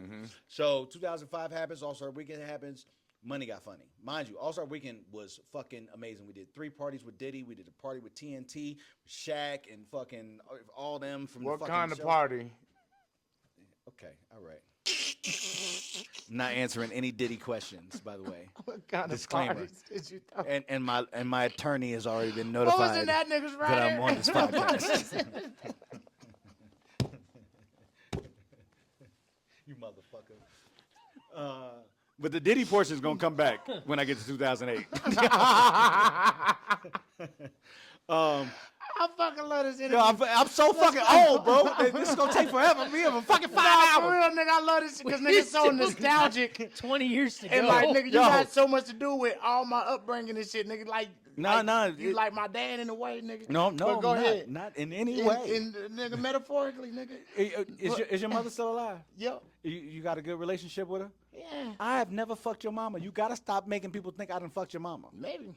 Maybe no. Nigga, nigga, look, nigga, I got 4 other siblings. All of us got different dads and Yo, shit, so nigga. have you ever looked at your hand? You have the most awkward fucking hand. What you like the acid? Like No, just your fingers are straight, but they bent at the same time. First of all, nigga, this is like Do you see a pinky? Straighten your pinky. All right, we're done. first of all, my hand. Now you're gonna have me think different about myself now and shit from here on out. No, you really should find your father. All right, 2005 All-Star Weekend happens. It's over, right? We counting the money. Something fishy. Something On fishy. your end? No. Well, at the time, I don't know. Yeah. I don't know what's fishy, but something fishy. And it made great money, but something's wrong. And I'm getting a lot of negative energy from my partners. We come to find out that I had been knocking off this chick that one of my partners, who I will not mention by name, but one of my partners had a thing for, and I'd stopped knocking her off. And when I stopped knocking her off, I stopped putting her on the guest list.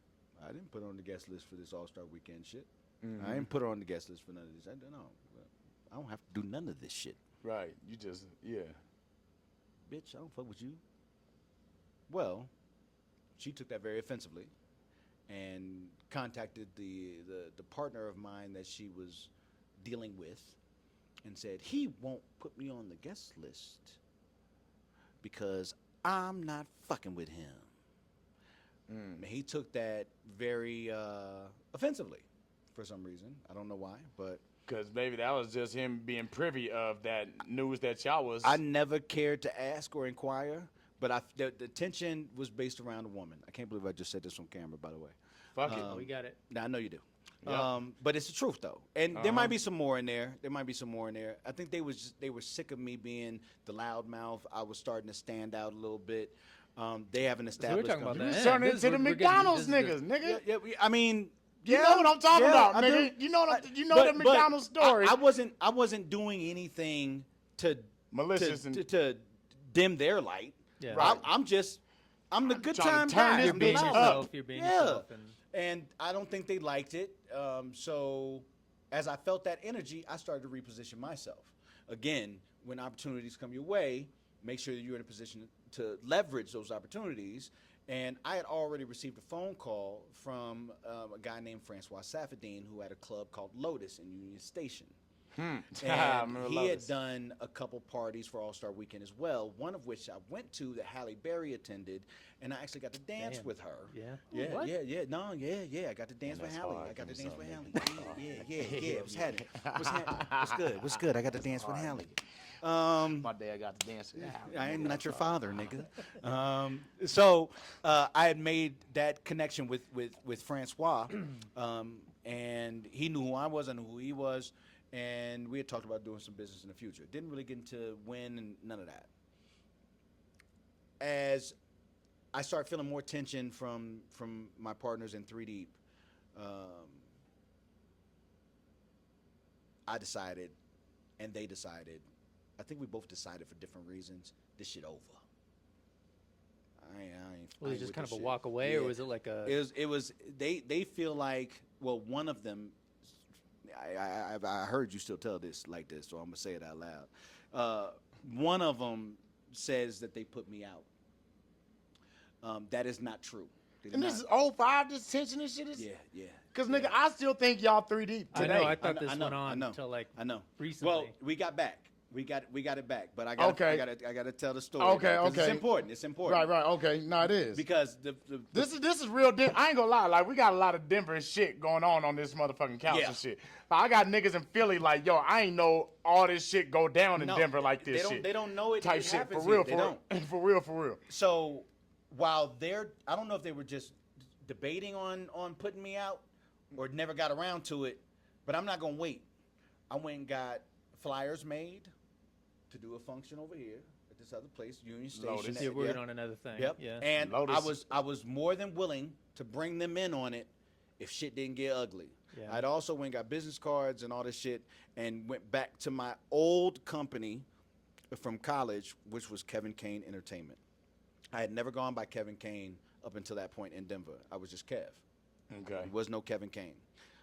Which, yeah, just for a second, it's Yeah. crazy how people just call you're one of them people that people call you by the first name, Yeah, last yeah, name. yeah, It's yeah. wild, yeah. And that's Right, not right. my fucking name. I wanted to get to that. Yeah. I'm like, can we get like, That's, nigga, that's can not we- my. Kane is not my last name. Yeah, that's not this nigga name. And like, It's not. It's I not. don't even know this nigga real name and shit. And that's how he been avoiding child You know why you don't support. know my real name? Because I'm not your fucking father. You got your joke off first, though. Good job. Good job. Your timing was great. I'm sitting here waiting for the pause. Wasn't one nigga. Continuing sentence, nigga. So I just kind of prepared myself. I had business cards made, did all this shit in a matter of like 4 or 5 days, and one of them said the wrong thing to me. And that night, I didn't go to the function that we had as a group, as a company. Instead, I was outside passing out flyers for your thing. for that night's competition Yeah. coming in 2 For weeks. Lotus, yeah. Yeah, for Lotus. And they were pissed. You can't do this here. Of course I can do it here. Who gonna stop me? And Because you got some boxing background too. I'm a black belt and shit, and I can fight. Yeah, okay, so that's where that energy came from. But So, but I don't want to fight. I mean, I love these guys. Even though we're at odds at the time, I love them. I don't want to fight with them at all. Right. But at the same time, When it come to your I business. have a child that I still, at this point, have not met, but I'm paying child support for. I got a child to feed, man. Like, I got a life to live. I'm not going to let this social bullshit get in the way of my life. I've decided that this is my career path. I love this shit. We just had an incredible all-star weekend. I'm going to take this opportunity, and I'm going to make it the best for me. So just real quick, so like now, 'cause we've come so far from like the college Yeah. stuff, and I had asked you, you were the shy, like church going Yeah. type, and so now you're I'm outside, and I lost Jesus. you're a totally different personality. Now. I'm damn near agnostic. Okay, because I at was this like, point. yeah, when you said that in the beginning, I was like, that's not who. Yeah, there was. Cause sound like old girl like was the tipping point of like you going like towards like nigga just being a Well, whole like clean and cut godly nigga, and then I don't want to get too far. I don't want to get too far into it, but a large part of why I stopped going to church, stopped directing choirs, and stopped even singing, and finished with religion was because I got very ill at one point. Actually, twice. Got extremely ill. I had cancer. And I know, but and I don't like to talk about it much. But just know that I'm a 2-time cancer survivor, and that's why I ain't got no hair since my 20s.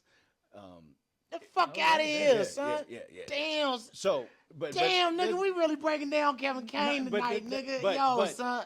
But I want you to understand something about that though. Like when you face something so terrifying, like it ain't nothing to move on from this little business. Yeah. It ain't. You know what I mean? Damn. Like when you. But we're understanding. Like, Yeah, your like journey. I've had real fear, right. right. you know, as a young man who never expected to face death in his fucking early 20s.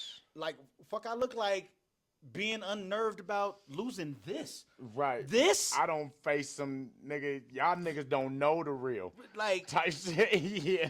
Okay. Damn. one of my partners, when we met about the controversy we had, looked me dead in the face. I'll never forget. This is one of my, one memory that is embedded in my brain. It's almost motivated me. He was like, the city looks at you like shit. Your name is shit in the city. Said it to my face. One of these partners. Huh. And that shit broke my heart for 30 seconds. Fuck, I care about what? Why do I care about that? And if they do, then that means I can get this money and be hated at the same time. Yeah, they're not gonna pull up if you hate it on. Hey, them, 'cause- for sure, Oh yeah. my God. You so like your name been like a let me- roller coaster, like No, good and bad. It was like- such a learning lesson. Let me find out you niggas hate me and still shake my hand and ask me for a drink at the bar. Hey, that's what I ain't been able to overcome, Bro, Kev. let me find out my name is shit and y'all still fuck with me. Right. Oh my God. I got the cheat code, bro. That is Damn, son, that is real. So son. that I'm kept be me- outside, nigga. I'm coming back, nigga. That one fact, coupled with the fact that I've seen some real adversity, and to be honest, life be kind of good for a nigga. Like I done had plenty of opportunities, and it should be like I don't want to say it falls in my lap, but I definitely leverage my opportunities when they arise. I'ma be all right. Nigga, I done beat cancer once already. Fuck, I look like being nervous about you. Right. You know what I'm saying? Yeah. So I prepared myself for their bullshit. And before they could say it to me, which is why I was not put out of any fucking thing, they saw me passing out flyers, and I made sure to put some on their cars for this loaded shit. You a dick. Okay? but mind you, like, I'm not trying to hide nothing. Ain't no sneak. I'd rather be an asshole than a sneaky nigga. Or a motherfucker who go behind your back. Yeah. If I'm gonna bust a move, it'll be in your face. I don't have no pause. I don't have no problem with making the moves that are best for me and the people that love me and the people I love, whether those are business partners or not, or my family, whoever they are. Everybody around me is going to reap the benefits of this leverage. Squizzy feels the same way. Cook feels the same way. At the time, I did not feel like these partners felt that way. And I didn't make a move to make any. I gotta get everybody on this bitch. I didn't. I mean, the thing is we love each other. You know. Nah, yeah, I already know. Yeah. We can be Well, honest. But this nah, is it's where dope. you're at that time. At that At that time, what but it it's is. dope Yeah. to just get like just all nostalgia in this history and shit. Cause nigga, this real different history, nigga. And this is truth. And I'm sure they'll have their side of the story, but And that's what's dope. I don't think that they would say that any of this is untrue. Right. Okay. They might deny the chick phone call portion of it, and they might say it was for other reasons. I don't know what those other reasons could be. Okay, we're gonna find out. And I'm gonna tell Francois, you why. we're booking you next. I'm gonna tell you why.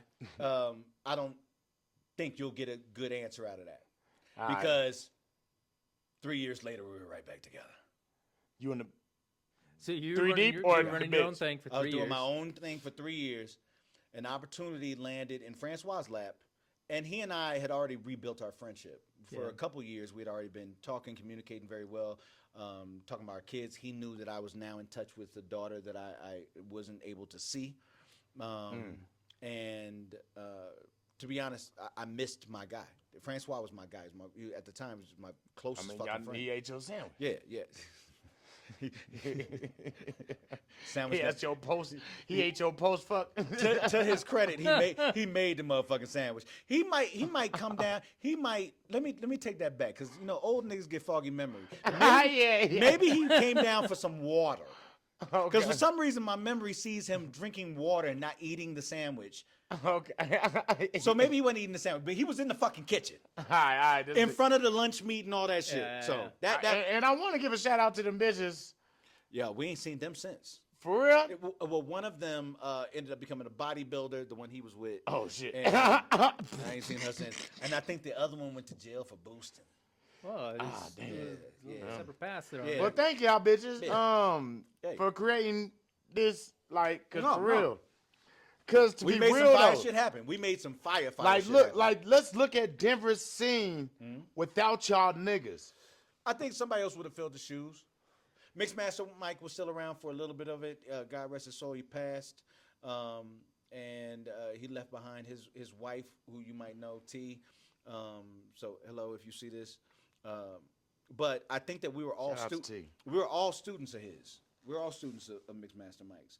And I think Francois has a major passion for this music industry, especially on the concert side. Alvin has a major passion, the same as Francois. I learned a lot from these niggas. The things I was even telling y'all earlier about the booking agencies and managers and all this shit, I learned from them. Some of the most valuable people in my life today, like Dave Chappelle, for example, I met through Francois. Yeah. The deal that we ended up with Carmelo on his shoe release, Francois and Alvin did that. I had no part in that. A lot of what I did On that nigga's shoe release? yeah, that's a lot of crazy. what I did came from was actually going to get spaces, going to get nightclubs, going to get parties. Y'all niggas was a part of that? Yeah. A Mellow shoe release, Yeah, nigga? yeah.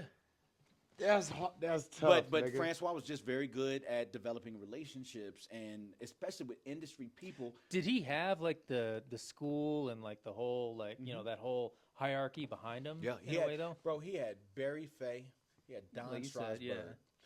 Don Strasberg is the head of AEG Rocky Mountains. The guy who owned La Rumba, where they were doing Menage a Trois, was a part of House of Blues concerts. He now owns Stampede. Like, these guys were so embedded with the right people. If I sit here and act like I'm responsible for everything, I'm a fucking liar.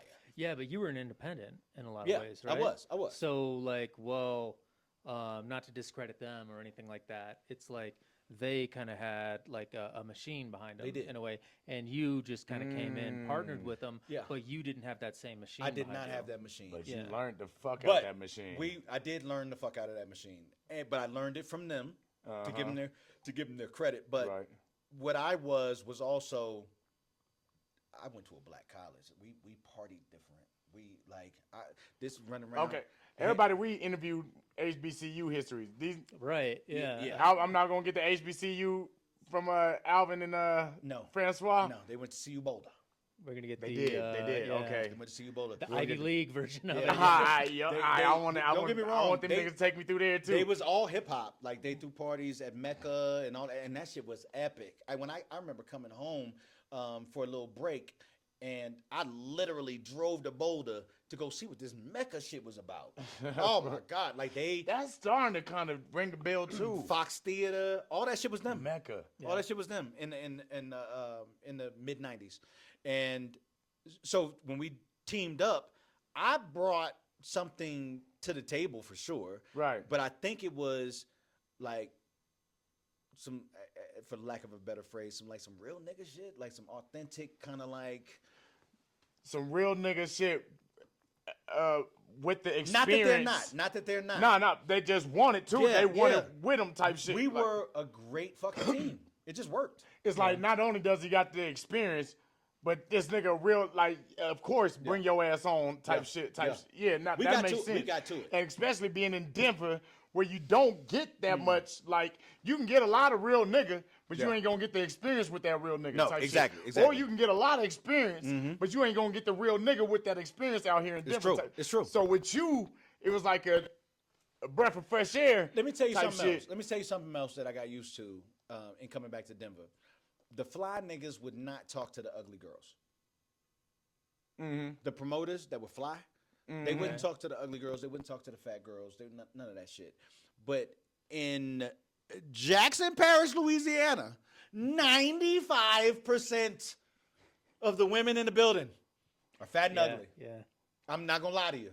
And a lot of them lived in surrounding areas, didn't necessarily go to the college, right? So there's all of these what people would consider fat, ugly women. Yeah. I would talk to all of them. Every motherfucking one. I'm about to respond to All some more of 'em. messages in my inbox, but go ahead. But let me tell you why I would talk to all of them. These women are shunned by so many people that they admire, look at with light and positivity, and they're treated so badly. But mind you, this is the psychology mind coming into play, right? Understanding the human condition and all that shit. So I can spend 5 minutes talking to the pretty light-skinned girl with the long hair, the typical blah, blah, blah, and she won't give a fuck because she's going to get talked to like that by 30, 40, 50 people tonight. The driver, ain't nobody talked to her. Yeah. Nobody said a word to her. What would you like to drink? These do be driving. Let me get a double Hennessy and Coke. The driver. And guess what that does? She is going to rep the fuck out of me every time somebody says, "Where we going tonight?" Shit, we going to Kevin Kain. Shit. driver. So being good to people, and I think that's where I differed from Francois and Alvin a little bit. Not to say that they didn't do it at all, but I took a lot of pride, and I enjoyed myself Being a people person. fucking with everybody. And see, You was a that's person what, of what's that? A man of the people type shit. Yeah, and that's why I was like, when you like going back to the thing we said you were like a shy kid and stuff like that or whatever. Because when I met you, I was like, you were like, you know what I mean, like this, like the main whatever at the wherever I was, you know what I'm saying? But like you were just like hella cool to everybody, hella cool to me, you know what I mean? And I was like, oh, he's got like charisma, like he's like it's very dialed in, you know what I mean? So I think to hear that, you were like that as a kid is kind of surprising. I think that I realized the importance of it. I don't want to make it seem like it's manufactured, right? But I will admit that at the point in which I started to really kind of do it on purpose, it was to make people feel good and enjoy themselves at my function. I don't know if you and Squizzy talked about this, but we take a lot of pride in what actually happens at nightlife, not the talk that happens, right? So like the talk about urban nightlife is violence. The talk about urban nightlife is drama and bullshit. But in actuality, people meet lifelong partners, get married. They meet their best friends there. They celebrate their life changes. These places are absolutely fucking necessary to the people and to the culture, that to not acknowledge it is a travesty. That's just fucked up. Like, think about all of even our friendship. Think about that. Think about the fact that you remember meeting me, right? Yeah. Like, obviously, our connections that are made in these social environments, we have to have them. It's funny that you mentioned Sinners on some Sinners shit as a joke earlier, but the purpose, I'm seeing some real. Yeah, the purpose of the juke joint in the backwoods was so that we can congregate together and enjoy ourselves and celebrate. Squizzy has a foundation called the Celebrate Life Foundation. That shit is real for us. That shit is very genuine for us. When we go into these spaces, as promoters, rather than buying them or leasing them, when we go into these spaces, we demand excellence for these people. You don't get to fuck these people over. We need more security. Not because it's going to be more dangerous. We want to keep them more safe. It's a mindset. How do you view this for real? When we leased the Old Native and we had the lobby, when I know that parking lots are a death trap for urban nightlife. The guns in the car is too close, right? Anybody can get hurt by some shit being right there. So how about this? Anybody parks in these parking lots can't come in this club. Oh my God, we faced litigation. We had to go sit in front of magistrates. We got threatened lawsuits, all kind of shit. I don't give a fuck. These parking lots have no fucking liability. If somebody gets shot and die over there, it means nothing to these parking lots. It means everything to me, though. Right. It means everything to me. And that's not just as a business. Like, niggas don't talk about the amount of death that, like, your ass had to experience like, through this nightlife shit. You know what? And, like, you having to strategically plan. Seeing all of that. But you know what's crazy? Is there isn't a person in the DPD, there isn't a person in nightlife in Colorado that has more experience with violence after the club than I do. Think about that for a minute. Okay, let that simmer for a second. There's zero people, with the exception of maybe Francois and Alvin, but they've been kind of more on the concert side as of late. So I would say that I have surpassed them. I stand alone with the amount of violence that I have seen, both as a customer and as an employer and as a promoter, when it comes to especially to the city of Denver. I have never received a phone call for my thoughts on how to solve it from the city. I am literally the fucking expert on solving it. When I stopped those parking lots, when I wouldn't let nobody come in to the club that parked in those parking lots. A crazy idea that only somebody, I think, and like I never would. And when you broke it down like that, it was made me think like, damn, there's that much. Yeah, there is that much level of thinking like that needs to be. You don't have a choice. You got to solve it. If this is what you really want to do, and mind you, I don't take any jabs, or at least I don't feel any jabs when it comes to how to the level of violence in nightlife. This is what people do when they drink. When they drink, they do dumb shit. Yeah. I'm not gonna feel a level of responsibility toward the act of violence that I had nothing to do with. But what I will do is my best to keep the people that fuck with me safe.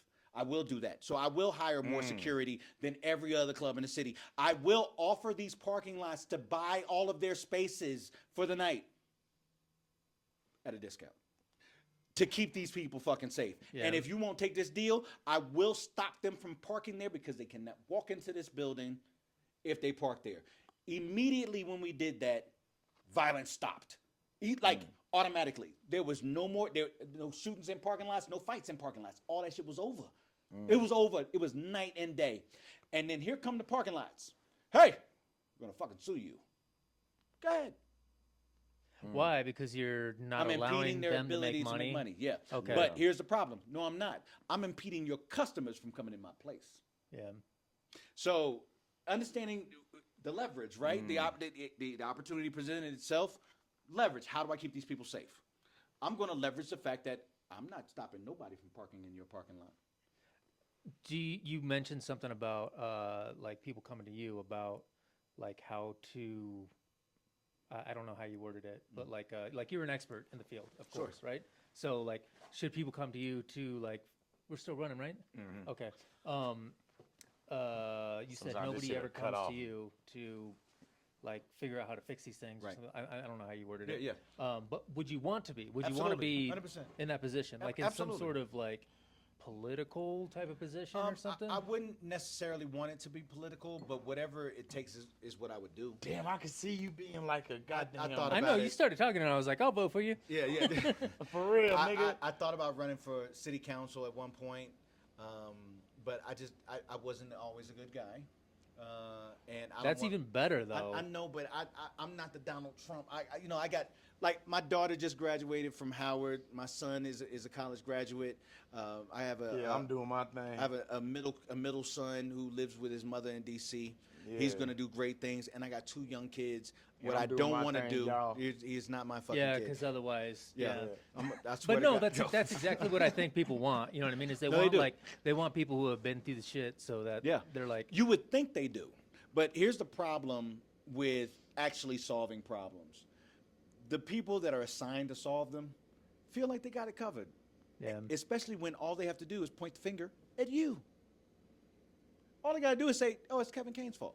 Right? Yeah. And like that's the easy answer. Is right. Nobody's going to give the city of Denver any static when they say, well, that's a Kevin Kain place. But mind you, they've never been able to put me on a blacklist, which they have plenty of people on. They've never been able. I do everything above board. I pay my motherfucking sales tax.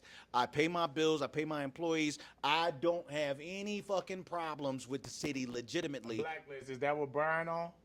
Is that why? Is that why Cold Crush ain't no more? I ain't never knew there was a blacklist. It's called nuisance and abatement. Is that the nuisance list? Is that what Brian got put on? Is that why? I don't know that. I don't know. Okay. And if I do know, I'm not gonna speak on that. Okay. That's not my business to speak on. Brian, I'm gonna have your ass on here. And you could have asked me if Santa Claus is on there. My answer would have been the same, because that's how you become a target to them niggas, and they would love to put my ass on that bitch, but I'm not gonna give them the way. Okay. I'm not gonna give them away. Damn. So, but at the end of the day, if they really wanted to solve these problems, if they really wanted to solve them, right? Not cover them up, they would realize that the most dangerous the most dangerous 4 corners in the city of Denver is in front of fucking Riot House. Yeah. It's not even where my shit is. Is it? I mean, I don't know. Absolutely. Yeah. For the last 12 years, the most dangerous 4 corners in the city of Denver, especially in nightlife, is right out front of Riot House. The Riot most House. Riot House over there in Larimer Square. Not Larimer Square, pardon me. Over there, catty corner from View House. Oh View yeah, House that shit. that Those is- 4 corners. So think about this for a minute. Yeah. Okay. Damn. I'll give you one better. Think about the most violent, the most dangerous acts of violence in the last 4 years around nightlife have happened in front of Riot House and in front of El Patio. Is it not reported as much? Oh, no, it's reported. A girl shot 4 people when she was trying to get in the Riot House one day. Damn. 4 people in the daytime. It was a day party. Shot 4 people because she couldn't get in. in front of El Patio. I think it was 3 people. 3 people were shot in front of everyone. And imagine all these people outside, all this walk-by traffic. 3 people outside. Do you think that anybody over there is on a nuisance list? Do you think that they even know the names of promoters and owners to even chastise? Do you think that they say these people's names like they say my name, or they say Squizzy name, or they say Valentez's name? Absolutely not. Because the difference is we are involved in urban nightlife. Yeah. And what downtown Denver doesn't want is niggas and Mexicans partying around their shit. They don't want that. But over there, it's an isolated incident. Because they see that as like that's a one-off. A one-off type of thing. Doesn't where matter it's so like, much. Yeah. Listen, I remember when what's the name of the place that sells their own liquor? It's their own shit. They don't have nobody else's liquor. Like let's leave it nameless right now. Okay. Just in case I don't want to smoke. Okay, yeah. But there was a I believe he was an FBI agent inside. He had his sidearm on him. Oh, I know what you're talking about. Yeah. And he bust a flip, and his My gun high came school. out. It was my high school, yeah. He bust a flip. Remember that? He bust a flip, gun went off, shot somebody in the leg. Yeah. Remember that? Yeah. Now, according to That nigga was turned up. hey, you remember that shit? That motherfucker did the whole motherfucking. you remember that shit? Gun goes off, pop, shot a chick in the leg. Yeah. Okay? Yeah. Under the Colorado probably under somebody he Colorado knew. liquor laws, a gun going off inside of a liquor license venue is a liquor violation, accidental or not. Okay. Yeah, and it probably was. There was a little sign that said like no like firearms inside of here. But he's an FBI agent. He can do whatever the fuck he wants. You know. Like, Apparently, backflips. yeah. Plus, I don't know at the time if they were doing pat downs or you know what I'm saying. Who knows Yeah. how he got it in? But I don't wanna speculate. either way, they broke that Right. law. Never had a problem. Never had. They didn't have a problem. You hear me? I'm sure they were contacted. Well, that was the thing is they didn't put it on the venue. They put it on like him. On the agent. And they put it. Yeah, Yeah. They, as like, they should. they- So when this violence happens outside, put it on them. Yeah. Put it on them. Yeah. If you're gonna, first of all, we're supposed to hold this FBI agent at a much higher standard. Word. Right. Than the Right. gangbanger. I mean, right? Like, come on. He should. And when it comes to firearms coming inside of your space, as a liquor license venue, you're supposed to tell them no. You're supposed to see it, know it, and tell them no, regardless, or deny entry. That is the reason why we have the ability to deny entry to anyone. Well, if an FBI agent comes in and you know that they've got a gun, and then they start drinking, Yeah, then he at was that off point duty. you'd be like, Yeah, he was off like, duty. What are you doing? Yeah. You can do No, one or that the nigga other. was You like- can't he do was both. like- yeah. Yeah, he was busting a move. He was dancing and shit, and like that was his final like hurrah. Right. And like, Well, it was his final rock because the fucking gun went off. yeah, Like, yeah. he probably would have done it again. But here's the thing though. Every gun owner or every person with a gun should be held responsible for what happens with that gun. Sure. Right? That's like common sense type shit. Why are you trying to hold us responsible for this asshole Hey, 'cause- 2 blocks away who shoots somebody? Exactly, because no, that's real though. Because like when I look at that video, I ain't looking at like, well, I kind of am looking at the club like, yo, how this nigga get He's in? white, surrounded by white people yeah, so But even in still, downtown Denver. they were But like, it was an accident. yeah, it at was a an accident. wedding. All those things Yeah. play, right? Let me give you one better. Let's imagine for a minute that this was Kevin Kain's play. Let's imagine this was foreplay. Okay? Let's imagine this was foreplay. And let's say that somebody underage who might have been eating across the street at Cherry Cricket sees all these black people across the street, and he comes out of Cherry Cricket, comes over, tries to get in. Okay? Let's say he doesn't get in because he's underage. He obviously can't get in. Security turns him away. Goes into the parking lot, shoots 3 in the air. Bop, bop, bop. Okay? Should that be something that the club is responsible for? Or this 17-year-old kid? not at all. All focus should be on the kid. Guess on the what? person who did it. Had 19 meetings about this. Yeah. that actually happened. Yes.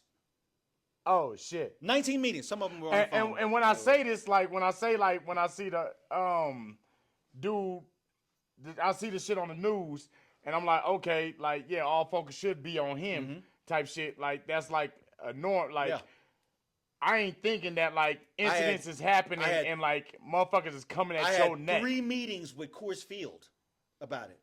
I had a meeting with Cherry Cricket about it. I had multiple meetings with the HOA. The winners are. Hold on. Cause I don't know when this shit cut out. Fuck. We don't know when. We are rolling. We're rolling right now. We're rolling right now, but we don't know when Check we this cut out. out. Kaylani won Best R&B Performance for Folded. Jelly Roll, Best Contemporary Christian Music Performance. Frozen. That nigga. Billie Eilish, Song of the Year. Hey, shout out. My nieces love Billie Eilish. Shout out to my nieces.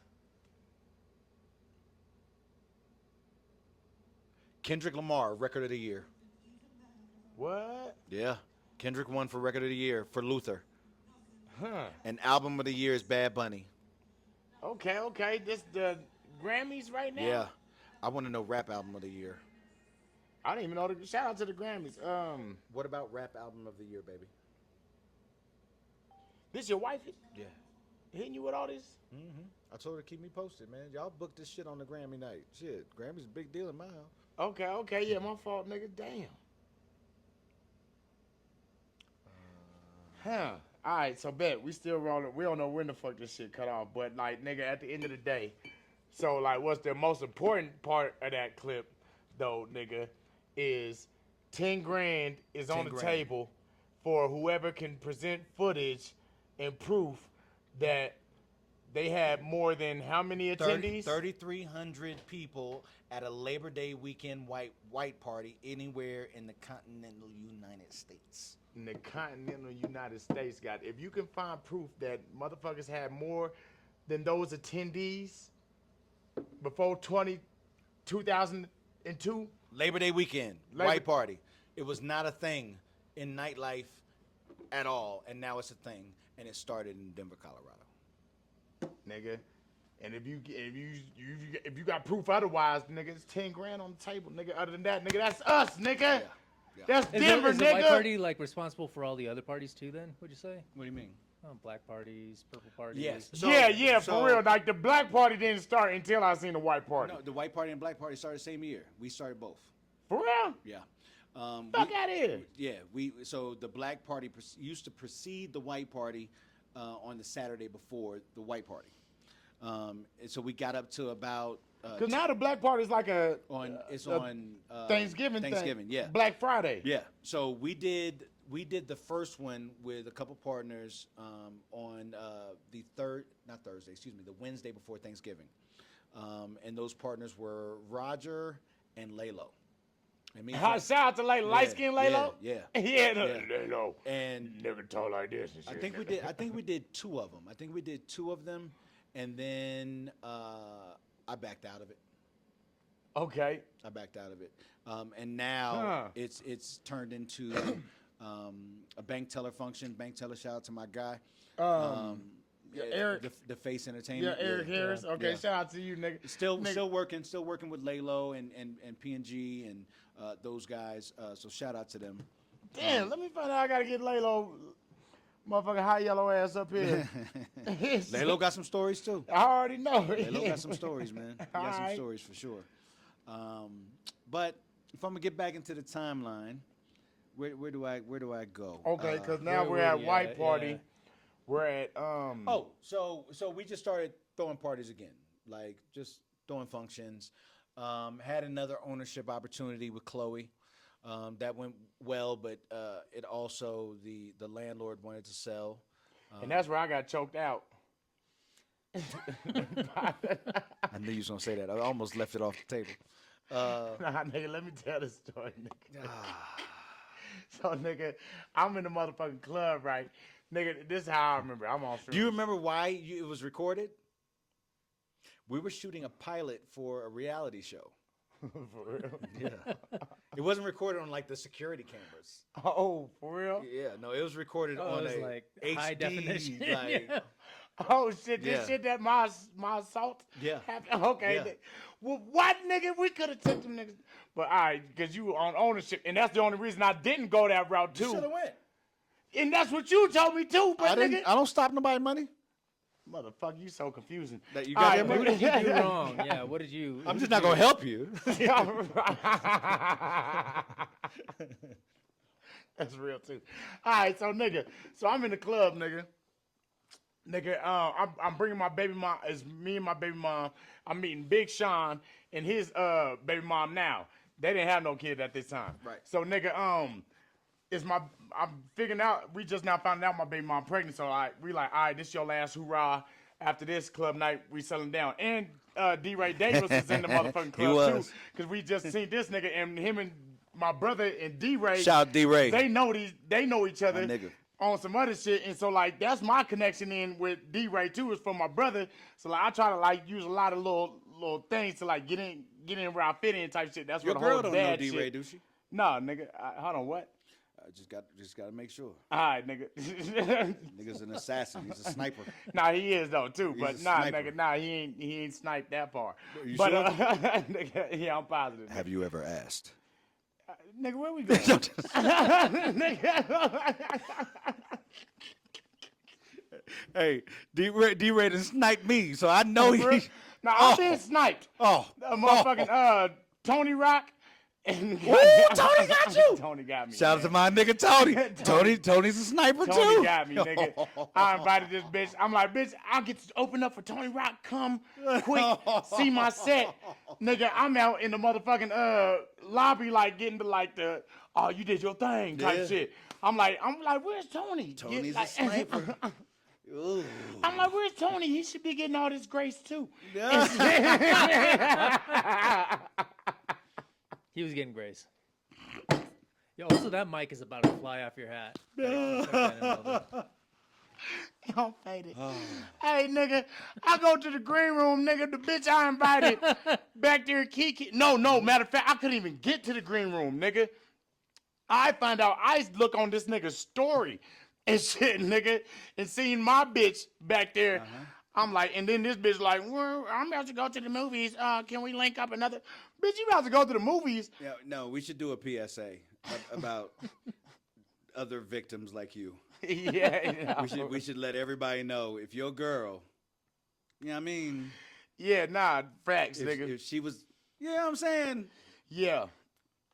Yeah. But nigga, back to the D-Ray ain't sniped this far though. So boom. So I see D-Ray at improv too. So I'm like, hey nigga, woo woo, I'm woo woo woo's little brother woo. He like, oh yeah, I remember you nigga woo woo. Yeah. Meet me at nigga, I'm going to Chloe, nigga. I'm like, bet nigga, we at Chloe then, nigga. Woo woo. So nigga, me and my baby mom, Big Sean, his baby mom, we in the club, we chilling. I'm talking to Big Sean. I feel myself get pushed out the way. So nigga, I'm like, what the fuck? So nigga, I turn around. And look, it's this motherfucking Arab nigga shooting at my baby mom. Like this nigga pushed me out the way to shoot at my baby mom, son. Yeah. So nigga, I shoved this nigga. Like nigga, the fuck, nigga. I wouldn't call it a shove. Hold on. Wait, so you saw it on the All this shit is on. So what I'm saying is right? I wouldn't call it a shove. What was it, nigga? Hey man. Ah, nah, first of all, nah, hell nah. He gave me. Nah, hell nah, it wasn't that, nigga. Because what I did provoked How big was the security. Arab guy? It wasn't big. Okay. Yeah, he wasn't a big dude, yep. And like, my shit provoked security to come like, there's some wrestle and bustle. That's because as you gently place your hand on his chest, Fuck this, y'all. he smacked it and arms went in the air. Ah, fuck out of here. Okay, I'll be quiet. You're right. You tell the story then. Yeah, right, nigga. Nigga, yeah. Don't ask me to corroborate. I pushed this nigga. As soon as There's I only pushed one him, hand. He's using two hands now. There's only one hand. it was, nigga. If you can add words to his physical gesture, it was "Excuse me, sir." No, hell no. He tried to play me, son. He tried to play me, y'all. Because, nigga, when I pushed this nigga, like, I made sure I wanted to use force and shit, nigga. His force said, "Hold up, bro." No, nigga, my shit said, bitch, nigga. So, nigga, I pushed this nigga. As soon as I pushed this nigga, His push said, security, "Do we have a problem here?" fuck out of here. Nigga, security hit me up. And nigga, like, matter of fact, he don't even hit me up all crazy. He like grabbed me up and like, hey, bro, you got to go. So I'm to the point where like I'm understanding on why he only seen this part. You gonna tell him about he your ain't legs? see me get pushed Oh, first. you're gonna try to talk reason to the security? You're not gonna tell him about your Outside. legs? Huh? You're not gonna tell him about your legs? My legs. How they was swinging? Hold on, we getting there. Hold on, fuck you, nigga. Fuck you. We getting there, nigga. I gotta give every detail, nigga. So boom, this nigga, the first security guard, he's like escorting me out, like, hey, bro, you gotta get out of here. I'm understanding. I'm not even tripping. I'm like, I'm gonna tell the story when I get out because you ain't see the nigga probably push me. You probably just see me push this nigga. Yeah. So all right, whatever. I'm gonna explain my shit when we get outside. I don't even get outside yet. We in the middle of the club. Nigga, we in the middle of the club. Another big ass motherfucking white dude come from fucking left field. Shout out to Tony. And fuck Tony. Okay, his name is Tony. Yep. He was the manager. Yep. Let me get your last name. Tony is your ass, nigga. I'm on your ass, nigga. I still ain't forgot. Nigga, Tony bring his bitch ass from out of left field and like hit my arm up super crazy. I'm like, yo, what is you doing? Wait, you were already being escorted? I'm already and being escorted properly. Somebody, okay. Like, you know what I mean? Unnecessarily? Huh? Yeah. Yeah. Okay. Answer his question. Yeah. He's looking at you, nigga. Unnecessarily? Unnecessarily? No, it's necessary. It was absolutely necessary. He was nonstop. We could hear his squeaky ass voice. First of all, I was standing right there, and I'm trying to talk to him like, just calm down, bro. You remember that? I'm right there at your shoulder. Ajahn, all you gotta do is chill, bro. Just chill. We can talk about it. Just relax. And you refused. You was there? Yes. Nigga, when, nigga? The entire time. Not when after, nigga, not when I got choked. Me and nigga. Oh, no, we saw that from the sidewalk. Yeah, okay, yeah, motherfucker. It was me in reality. Nigga, reality needed to be there. But nigga ain't reality. You know who I'm talking about. Real. Light skin real. Poetry real. Okay, yeah. It was me and real. Trying to calm you down. And you wouldn't. So this at the cop car then? Oh, no, we didn't go that far. We stood on the sidewalk. I told you we stood on the sidewalk. But hold on, so nigga, the choking happened in the so boom. Let me finish the story. Yeah, nigga. keep going. So going, boom, so going, boom. So nigga, this nigga coming out of left field and like hit my arm like something crazy. I'm like, yo, what is you doing? So nigga, I'm like, say yo, it like that? Probably, but I don't know. You did not have that calm. Huh? That calm? What is you doing? No, in my head, like I'm tweaking now. Like I'm like, yo, I'm already like getting escorted. Like I'm all. First of all, I'm kind of up Was he here. out of control? Yes. Nah, hell no. Fire, bro. First of all, I'm kind of. And I had never seen him like that before. He was on 10. He was on 14. Yeah, nigga, I was trying. But like, I'm already here because like this nigga pushed me out the way, and whatever, and I'm getting. But whatever, I ain't tripping. I'm getting escorted. Tell cool. the story from the seat, because So, I don't know if boom. the camera can see you. All right, so boom, so nigga, I got it. I got. I mean, you gotta sit. He's short All right, enough. so He's fuck short it. enough. The camera got him. Fuck you, nigga. I was hella out of the picture. But so nigga, I'm already getting escorted like the right way. This nigga come out of left field like do this type shit. I'm like in my head, yeah. I probably didn't say it, but in my head, I'm like, yo, what the fuck is you doing? So nigga, I'm like, yo, matter of fact, the fuck off me, nigga. And I snatched my shit like this, and then I was like, the dude who was escorting me the proper way, I just snapped on him too. I was like, you can let my shit go too, type shit. Soon as I did that, nigga, I get hemmed up, nigga, like this, nigga. And I ain't never been choked like that in my motherfucking life. And this around the same time, like all that Ferguson and Baltimore shit going on with so nigga, I'm like, I can't even scream or nothing. I'm looking at the club like niggas help me, nigga. And shit, nigga took my nigga Big Sean, tall ass, 7-something foot ass nigga, to get this nigga off me and shit, nigga. Soon as they get off me, Tony called himself like trying to subdue me like the proper way now, nigga. I went like as far front as I could, nigga, and went back like, nigga, I didn't count on that type shit, nigga. I hurt my head again. But, nigga, I did that type shit to that nigga, and all I heard was like, and I was like, oh shit. Like I kind of was like, Yeah. damn, nigga, like I kind of fucked some shit up, nigga. Like, It was a big deal too. It wasn't no little shit. Yeah. nigga. And I went back, nigga, headbutted the shit out this nigga. Some of the details. Nigga. You know what I mean? nah. It's a little off. You know, some of the details What's off, nigga? left up to interpretation. a little What's bit. off? What's off, nigga? Fuck out of here, nigga. That's how that shit went down. And so, boom, I cracked the shit out to this nigga to the point I was like, oh shit. Like I kind of felt bad. Like I kind of took a little. But you too got choked out at some point? Hell yeah, I got choked out. he did. Before He that, did like, choke. so I got choked Wait, out. Oh, but no. So did you black out? No. Nah, nope. Oh, I was still okay, you there. just But got nigga, choked. I ain't never been choked like this ever though. Too though. Like, you know what I'm saying? Yeah. The moral to this story is if a nigga want to shoot at your baby mama, let him. No. Let me tell you why. Let me tell you why.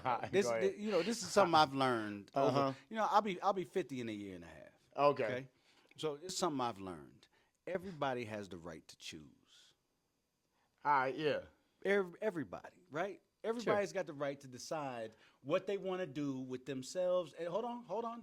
I know what you're gonna say. Hold on. All This right, go ahead. idea that a woman that you refer to as your baby's mom, not your girl, not your wife, but your baby's mom, if that's all she is, there are levels to that. So many shades of gray to that. She can be your baby's mom and y'all not together. She can be your baby's mom and y'all are together. And even in Okay. between there, y'all could be fucking, hating each other, any number of things, right? So at the end of the day, the door should always swing both ways. We don't own no motherfucking body. But see, it wasn't. Hold on. I know this is your platform, but Go give me a ahead. second. Go ahead. I'm really not talking to you because you're lost. I'm talking to y'all. Fuck you, nigga. I'm talking to y'all because he gonna do this dumb shit. He gonna go through grief and frustration regularly.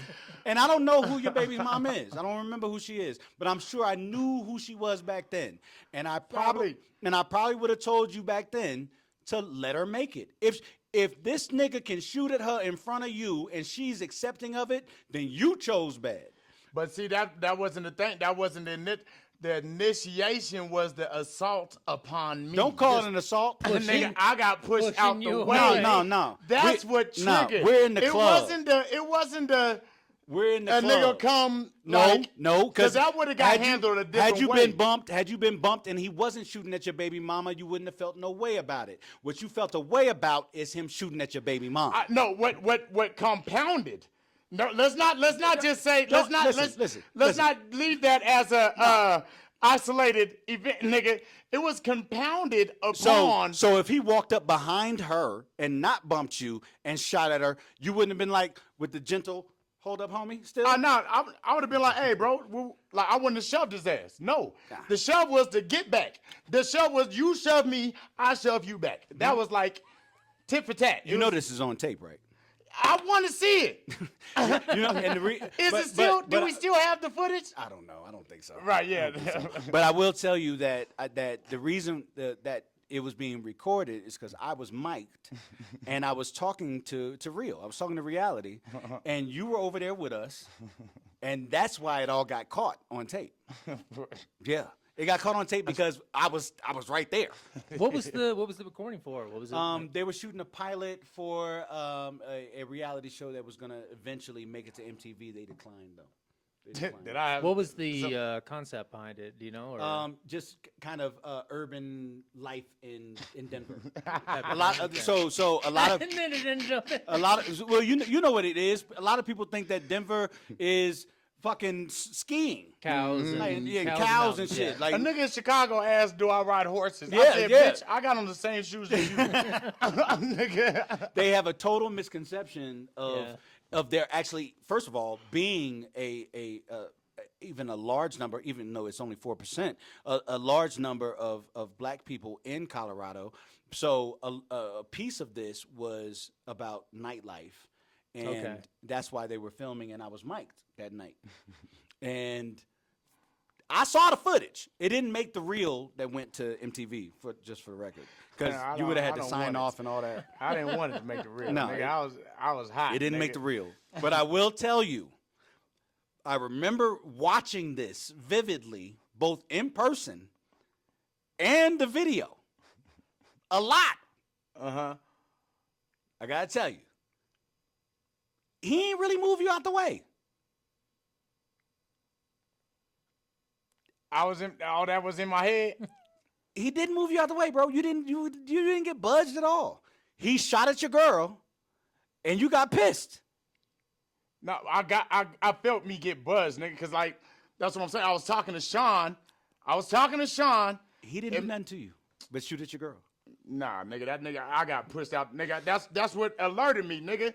I was like, the fuck? And I turned to see who did it type Yeah, shit. but like in the club and stuff like that, like little like those types of bumps like, happen. They feel like Yeah, like something. So you saying it wasn't him that bumped, but nigga, I got bumped, nigga. I know that he didn't move you out the way at all. That man just was shooting at a chick.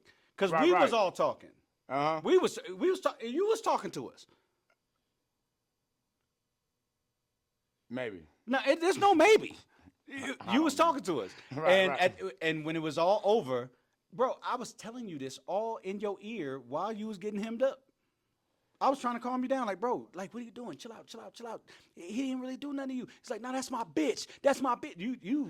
Nah, that wasn't being said, nigga. First Listen of to all, me. nah, Listen to I me. don't even do. Listen to me. Nigga, Listen to me. nigga, if I'm screaming some shit at that time, I'm screaming, nigga, Ferguson and Baltimore and Mike Brown and shit. I'm talking about inside the building. Inside the building when it first happened, you were trying to justify why the altercation happened, and it's because this motherfucker was shooting at your girl. No, And he wasn't Arab. He was light skinned. I don't know. He was light skinned. Because And I know he who was it an is. Arab nigga. He wasn't Arab. He looked like an Arab nigga to me. For real, for real. He was on fire, bro. He was on fire that night. And I've never seen you like that since. So I hope things with you and your baby's mom are great now. Yeah, nah, but it didn't even have nothing Are y'all together? Are y'all together now? Nah, nope. Was y'all together then? Yeah, yup. But, Nope. Yeah, yep. that don't got shit to do with shit, nigga. So let me ask you a question. What's up? So if he had not pushed you, or if you didn't feel like he pushed you, Uh-huh. and he had just shot at your baby mama, what would you have done? I'm like, hey, bro. See? First of all, What I First- say? He said, "Hey, bro, yo, no, but I didn't say I didn't put no physical on it. yeah." This all verbal now. I know, but here's the thing, though. This is where I would like to advise these young men, all caught up in their emotions and this First type of all, shit, I would have. Hold to on. let Let me her make it. let me answer your question all the way. First of all, I would have stepped back and like observed the whole situation. Like, why is this going on? Yeah. Type of deal. I would have assessed. but who's at I would have fault? assessed the situation. Type shit. But who's at fault? What? If that situation goes on too long, who's at fault? Who's in the wrong? Oh yeah, she is. Okay, so yeah, why shit. are you talking to him? I would. But In this that's- scenario, though, Yeah, in this scenario, why would you say, "Hold up, bro"?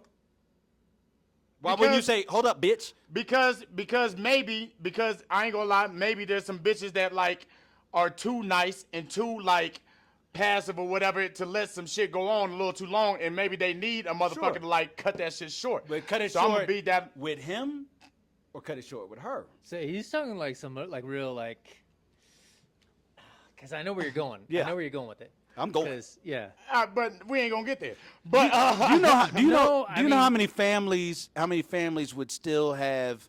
Because again, like we could get Men there, and- but that men- wasn't the initiation of the cause. That wasn't the initiation of my anger. Because I've had to deal with and that shit. too, and Yeah. like I know, if I think I know where you're going, then like the first few times being out with a girl and like clubs and like a guy like hits on her or something like that, and then my reaction was just like, hey, like what the fuck you doing, like da-da-da-da. I- But trust me, then like, I my realized BM, I don't but been then- in plenty of places where niggas try to shoot. Sure. And I haven't step back and I see like if the nigga got it, like if I'm gonna be looking goofy or like if she gonna play a role or like if I see that she looking uncomfortable and I gotta step in now or something, I know how to assess situations. You don't It think was that's the the fact that second I part. felt assaulted.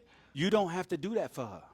It's Huh? just, Huh? So, nigga, What it if you depends. wasn't? It's a case by case. If you wasn't there, don't you trust that she got it covered? Yeah, but we did also come to agreement that like there's some situations where a motherfucker might be like, Then she can get up out of there. but what if that motherfucker's too thirsty and like ain't trying to go? There's only so many places you can go in the club. That means he put his hands on her. Huh? That means he put his hands on her. Yeah, and then that's Right? you know what I mean. If she's like no, no, no, no, and then he keeps, Bro, the walk off for a woman is real. Listen, But I'm saying like, a woman if- can walk off on a motherfucker easy as but what cake. if like her walk off? Like that's what I'm saying. Like the walk off wasn't. If her The walk off is ain't interrupted, available because like she's there with somebody. So for her to walk off, or be for her to like walk walk off off is available. It's always available. But I'm saying though, like, but you're not assessing the whole situation. I'm just though. looking at it in reality. You're not, but no, you're not. Not from though. emotions. You're not though. No, and not taking emotion out of it. Just taking the real reality of the situation. You're making her a victim of something, but you won't say how she's victimized. So give me how she's victimized. How is she stopped from the walk off? Or I'm good. Okay. No, thank you. And then Oh turn no, and talk to somebody else, right? So no, but that's different. A whole walk. When you say walk off, I'm thinking of a literal walk off. It can be a figurative walk off. Okay, so boom. So now we gotta Look, define watch the me do it. define the walk off. Okay, I'm sorry. Boom. Okay, bet. Okay. Now, so boom. in So order- now if we're talking that as the walk off, Yeah. type of deal. Yeah. Okay. Now so yo, if your girl doesn't do that, then you shouldn't be with her anyways. I think is boom what he's boom. trying to say. No, that's real. Yeah. That's real. But it didn't even get that far Because you got to Because saying, you pardon got- me, sir. You got aggressive with the bro. Pardon me, because sir. I took it to the point to where I was met. Hey, look here, little homie. I took it, nigga. In my mind, nigga, I was pushed. You see, I didn't even ask, like, nigga, on the camera, nigga. I felt like I got pushed. I turned around, seen who the fuck, like, could have possibly pushed me. I could tell you felt justified in your actions, but I tend to believe that it had more to do with an emotional piece that somebody was shooting at your girl than it had to do with somebody actually I'm not causing you negating. harm. I'm not negating that. I'm saying it's compounded upon the push, though. By the imaginary push. No. Hey, no. Let's talk about it. Let's talk about it, nigga. Let's talk about it, nigga. Listen. Because okay, nigga. So let's say he didn't push me, nigga. If you looked at the footage so well, then, nigga, did somebody walk past me or something like, nigga? No, I could just from the camera angles, he just slid up on her. No, okay, but like I'm saying, like what happened Because to me? you was talking nigga. to us. I was talking to Sean. Bro, we were all in the same place. We were talking to each other. It's like 6 niggas, and you was on Nigga. your Ajadan shit. If I'm being honest, The fuck does that mean? you know what the fuck that means. Making everybody laugh, talking about how you like this is comedian aspirations, all that shit. We was shooting our normal shit. Right, How many right. times have we had those kinds of conversations? Yeah, It's like a lot, yeah. countless, right? This is another one. And then you stop laughing. Hold up, bro. And it was gentle. You did not shove him. So what made security come get me like that? He then? smacked your arm like this. He smacked your arm, and then and there's 6 or 7 of us, and this guy, and then these. Hold on. girls. So he smacked my arm, and then what? No, you can't just go. No. He smacked my arm, and what happened? No. He smacked my arm, and what happened? Because if you going with that, You story, lost your shit. And then the security guard came over. Hold on, I lost my shit. So what did I do then? You started talking to the security guard. I thought. So he smacked my arms, and I went to. No, you tried to approach him, and we stopped. We started trying to stop you, and he put his hands up toward you like, oh no. He didn't even know what was happening, bro.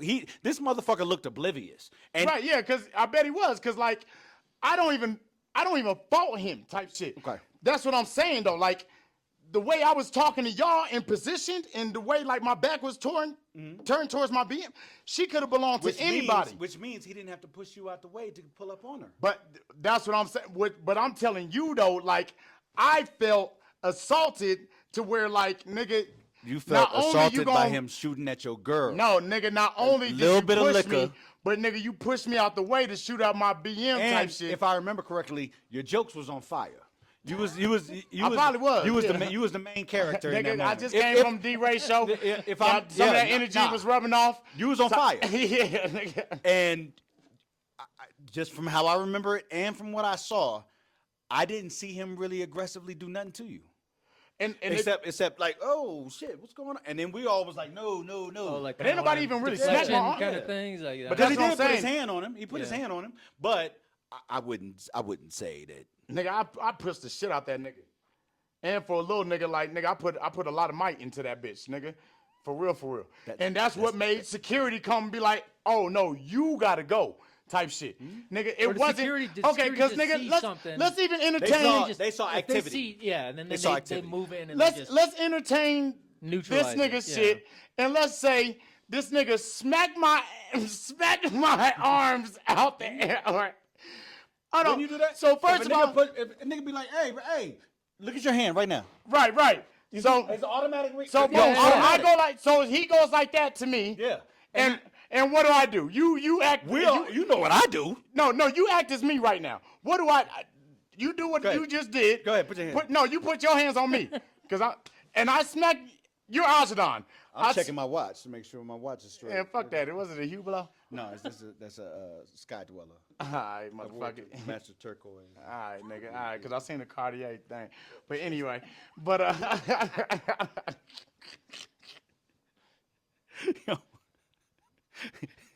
Go ahead. Get your shit off. you know what I'm saying? But nigga, Who does the editing? There's we don't edit it. You don't edit? Oh, There's fuck. none. Oh, my God. This shit just Oh, my God. Shit is raw dog like a bitch, nigga. Yeah, we don't edit shit. Yeah. All right. Good to know. Fuck. So boom, me, put your hands on me. I remove your hands. Yeah. What do I do? Reach out for you again. If I got my hands on you, I'm putting my hands on you for a purpose. So, like. So what? Act out what I do. I'm charging you. I Are you charge that acting nigga. out what actually happened, or are you Yes. asking him What I would do. hypothetically would No, happen? I'm telling you, act out what If you it was- seen if on it was me- footage. No, I'm saying, what did you see on footage? What I saw on footage was like, hey, hold up. And boom. And then. see, that's what I'm saying. Yeah. No, that's really what it looked like.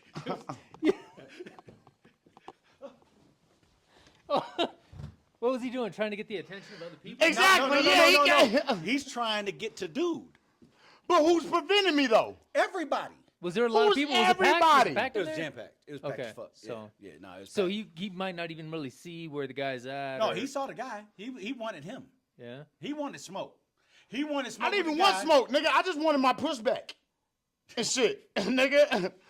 And for real, nigga. But you touched him first.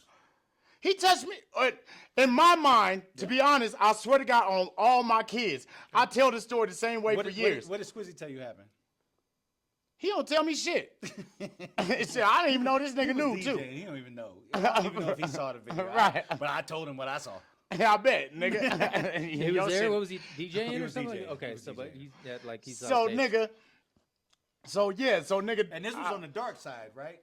Remember, there was two sides to the space. There was the dark side, and then there was the lighter side with the couches and all I that. think yeah. was on This the way, dark side. cause it was for some reason it was hard to get over there. Like y'all niggas had it like these niggas real like segregated like after segregation and shit. He was on the side. Lights and darks.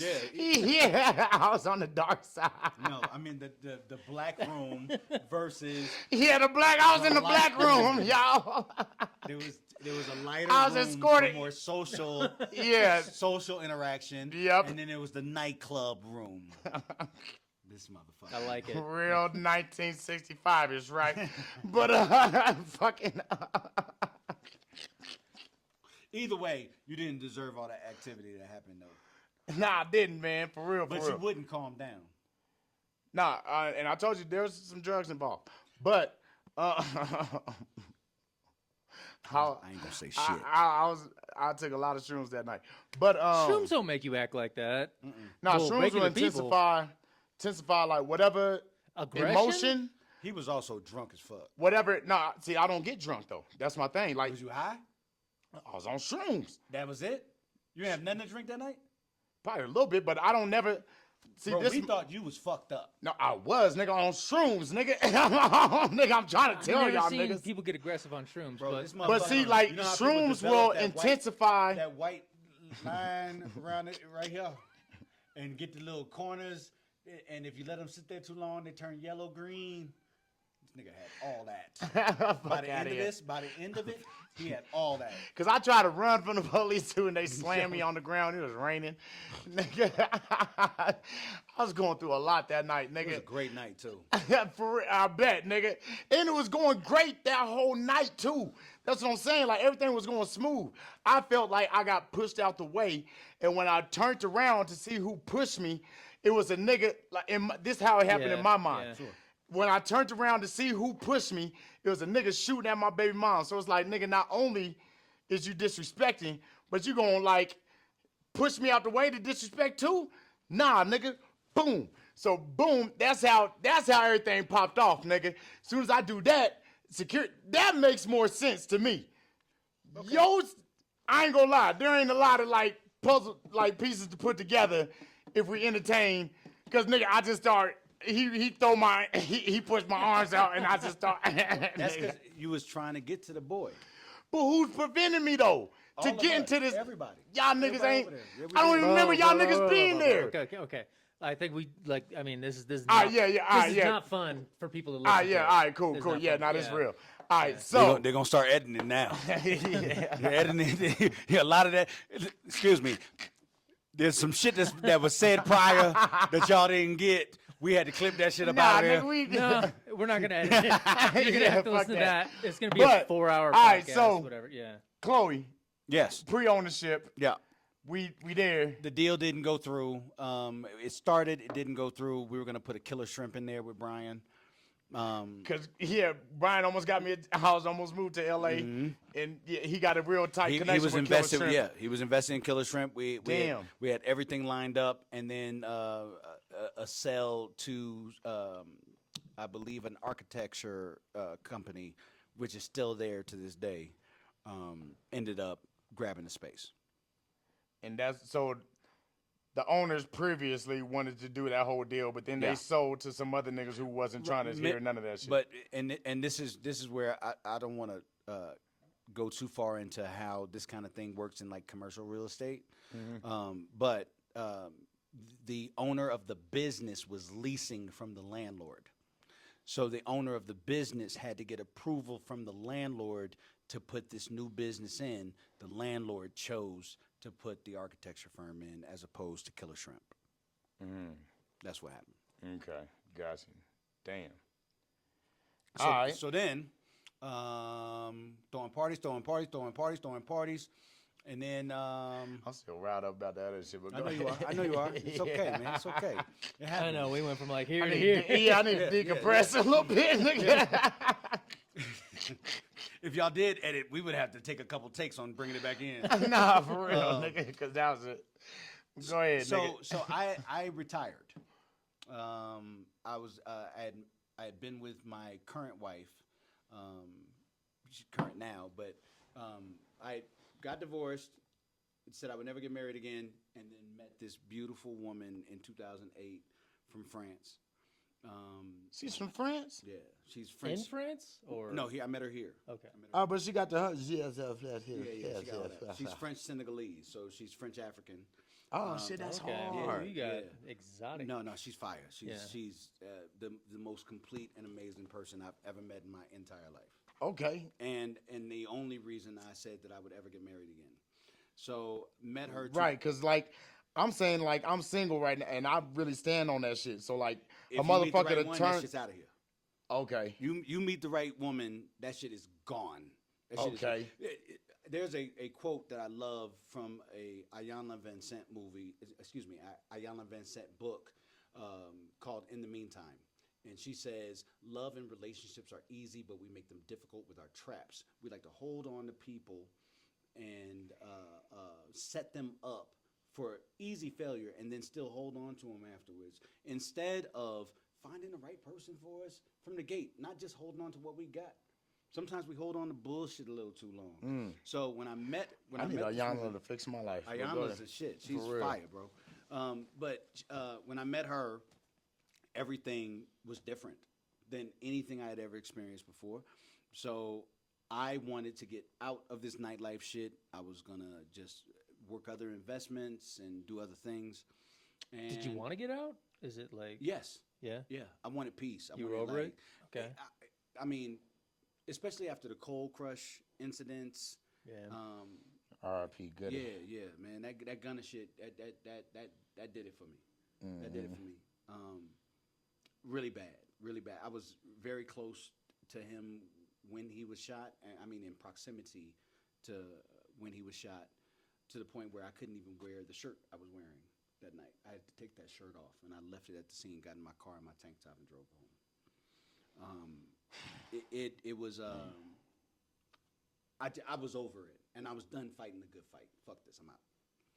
And then I get a call from Squizzy and Cook. Hey, nigga. So we want to, fuck this DJ shit. Like, we enjoy being DJs, but we want to elevate in the game a little bit. We know you know the game, because I had already been sharing things with them as the guy booking them to DJ my stuff. Yep. Yeah. Because we heard about the bartender story and all that shit, and like, Yeah.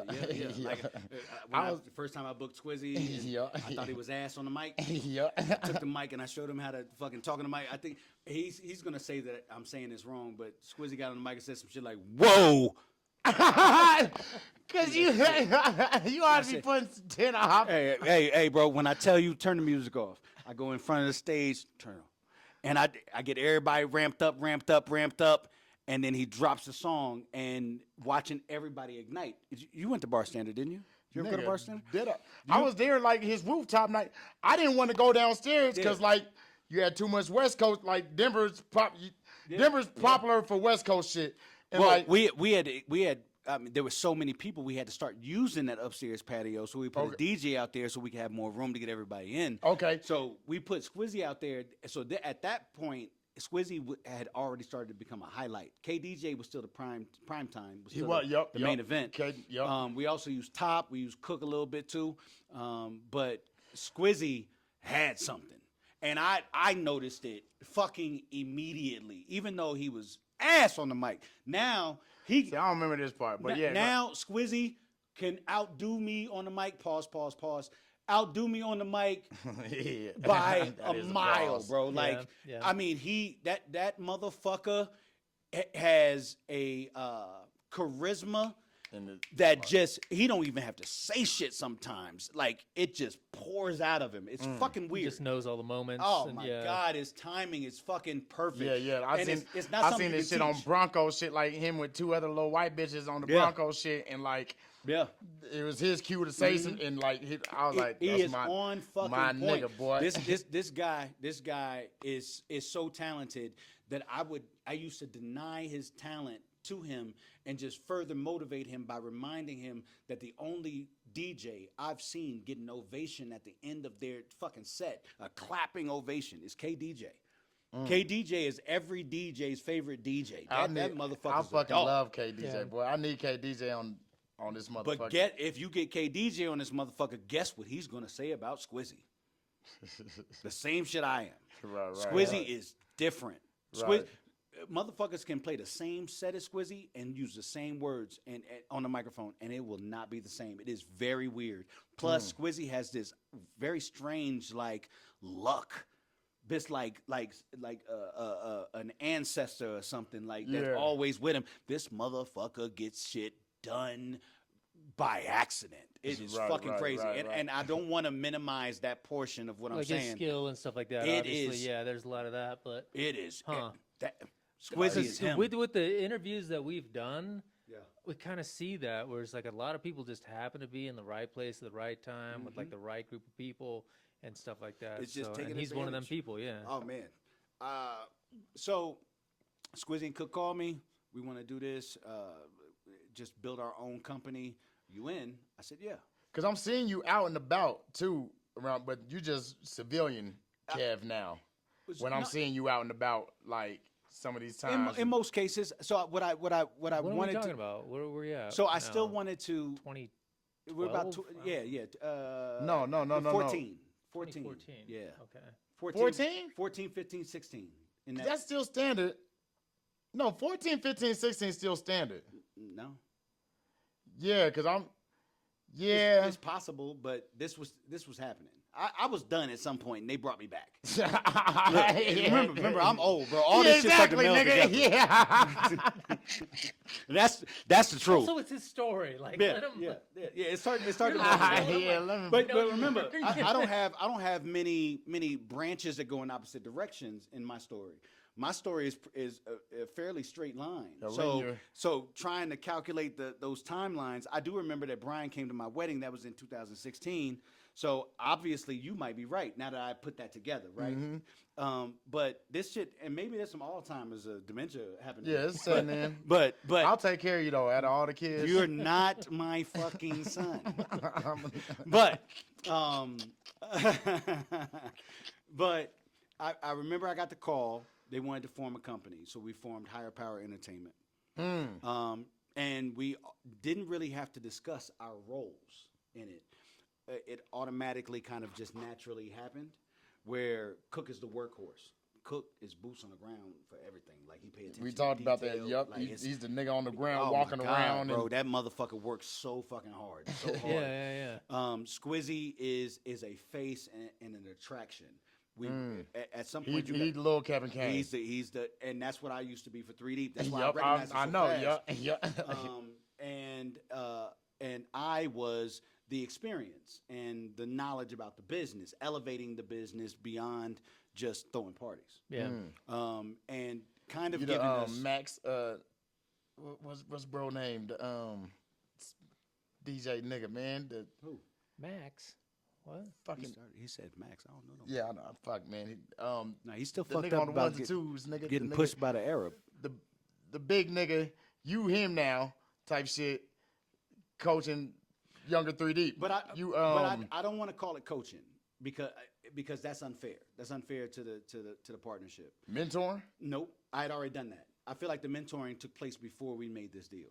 Okay. The mentoring was me grabbing the mic from Squizzy and Cook asking me random questions when he was over at Epernay. And So everybody, this all bar Yeah, standard. so- Epernay. Okay. There's no like guidance type of thing. It's like a collaboration. the beautiful thing about the way we operate is at the same time these two things can exist.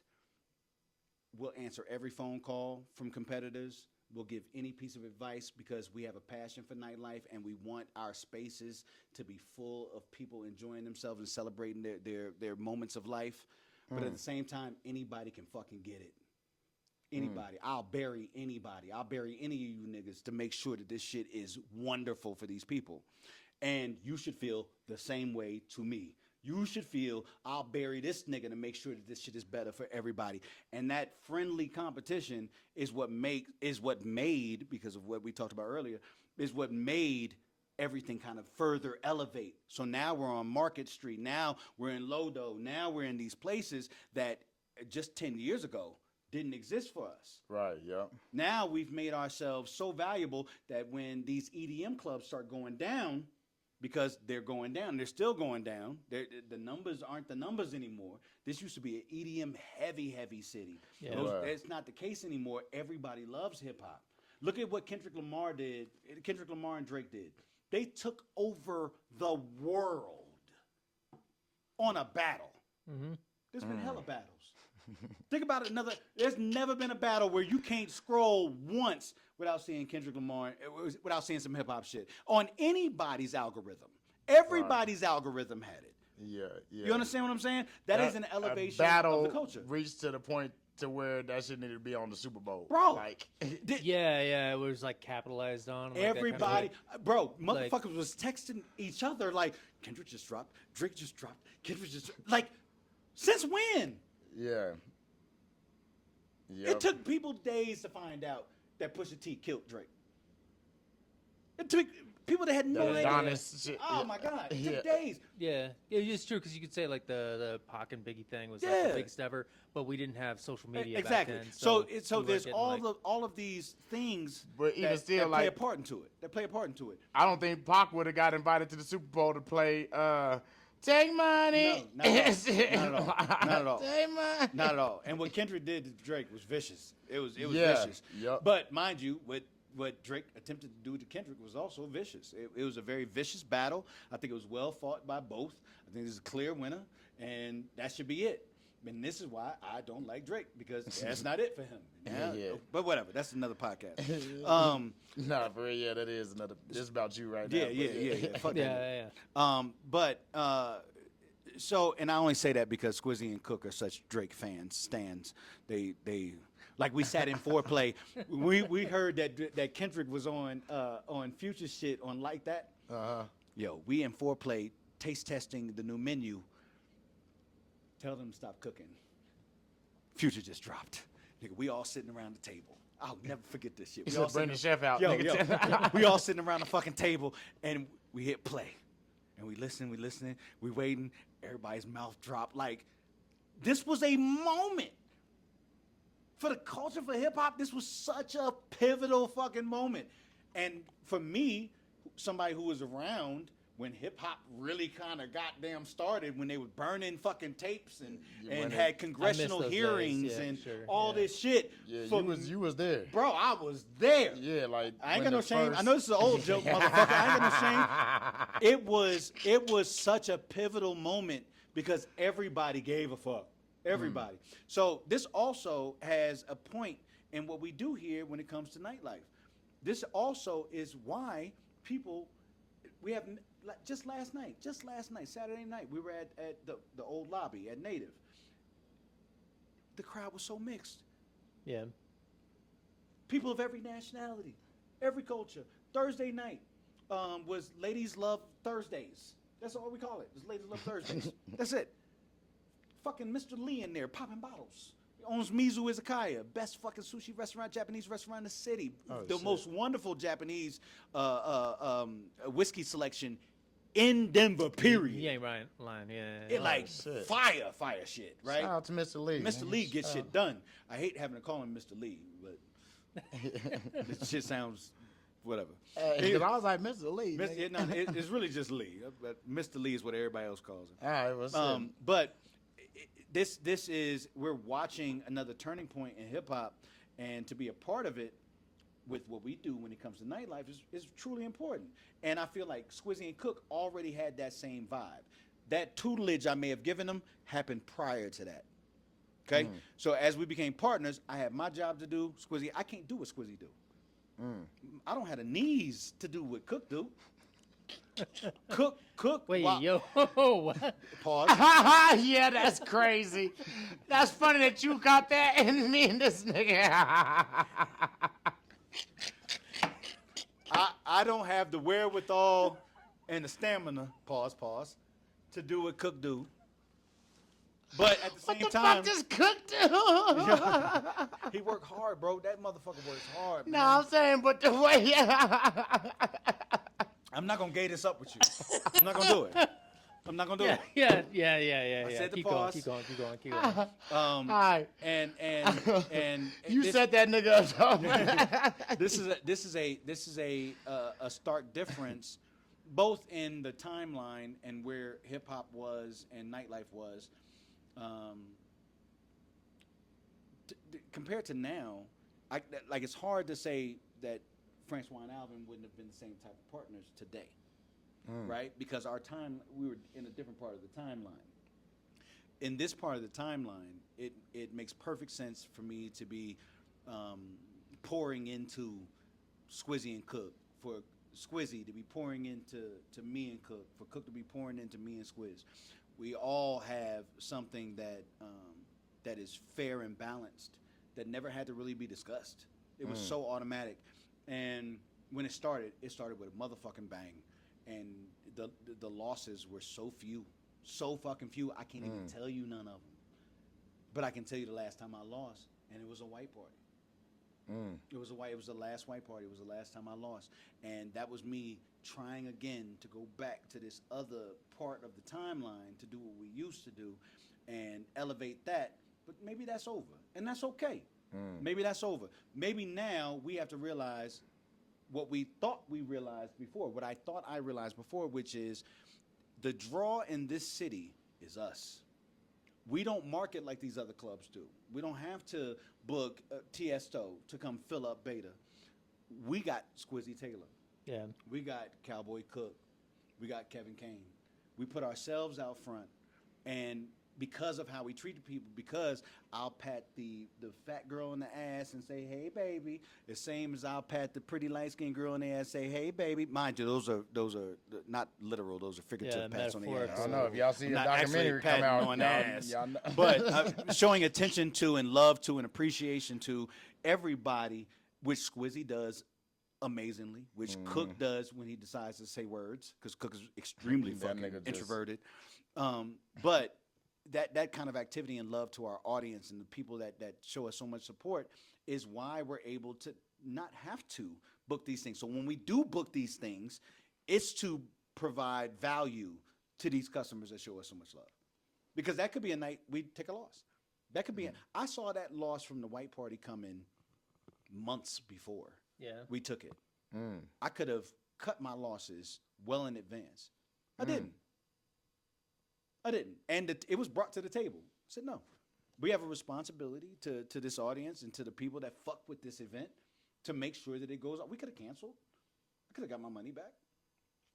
Nope. For what? So instead, what we do, and I'm going back a little bit now. Instead, what we do is I get a call from Squizzy one day. This is another example of how innovative he is and the city is. I get a call from Squizzy one day. Squizzy says, "I got an idea, but you're gonna hate it." I said, "What? Nigga, I'm scared to death. I don't know what the fucking idea is." He says, "I think we should do an R&B night." That seems like an easy sell, though. It's an easy sell today. Oh, but it wasn't at the time. Remember what I said about the white party? Yeah. It wasn't really a thing in nightlife. R&B, think back to Cold Crush days. R&B nights were empty. That's what you do for ladies' night. Matter of fact, because to be real, Future and all that shit going crazy around this time. All motherfuckers want to do is trap. Everybody, I mean, like Cold Crush is like a twerk. I'm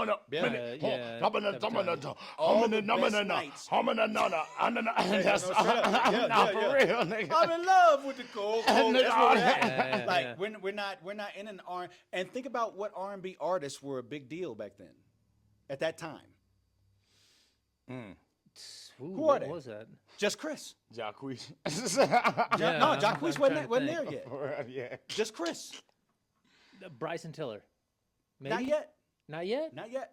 I thought that was that like, same Yeah, era. it's starting to be a new wave. Like he was coming. Brown. Weekend wasn't yeah, there Brown yet? was the only nigga like keeping that pop. bridge. Yeah. I mean, and Weekend went pop too. Like Weekend. Who's the boy with the Weekend when he started was doing dark, weird shit. Orange hair. Who's the orange hair? Gay boy. No, orange green hair. I know who you're talking about. I know you're talking about from Odd Future. Fuck. Odd Future. I lost it. Yeah. But it was few and far between. Frank Ocean. Frank Ocean. Okay. Yes. Now R&B today. Yeah. I mean, Kehlani just fucking killed. I mean, she has so many remixes. You know, fucking you're fold right. it. That's weird because like it is. Yeah. Ari Lennox, fucking Lucky Day. I mean, it's countless today, right? Yeah. When Squizzy brought this to my phone, and he knew I would hate it because it's not big nightlife, or at least there's no example of it in big nightlife. Man, I was like, fuck out of here. We can do it, but this is a passion project, nigga. This is gonna suck. Right. I was wrong day one. Cause R&B night, R&B Thursdays. Listen, bro, R&B Thursdays got to a point where it was the best night in the fucking city. It's the new Reggae on the Roof, bro. Which also comes right back around. He was like, "What day should we do?" I said, "Thursdays." Reggae on the Roof was Thursdays. Yeah, Yeah. damn, son. But those nights never change. I feel like. Well, they have, because we also have examples of Whipped Wednesdays, 5 Degrees back in the day. Well, I mean, like how like ticket sales or like whatever. Not Taco Tuesday, because Taco Tuesday didn't really get back to it. But I used to do something called Twitter Tuesday. Yeah.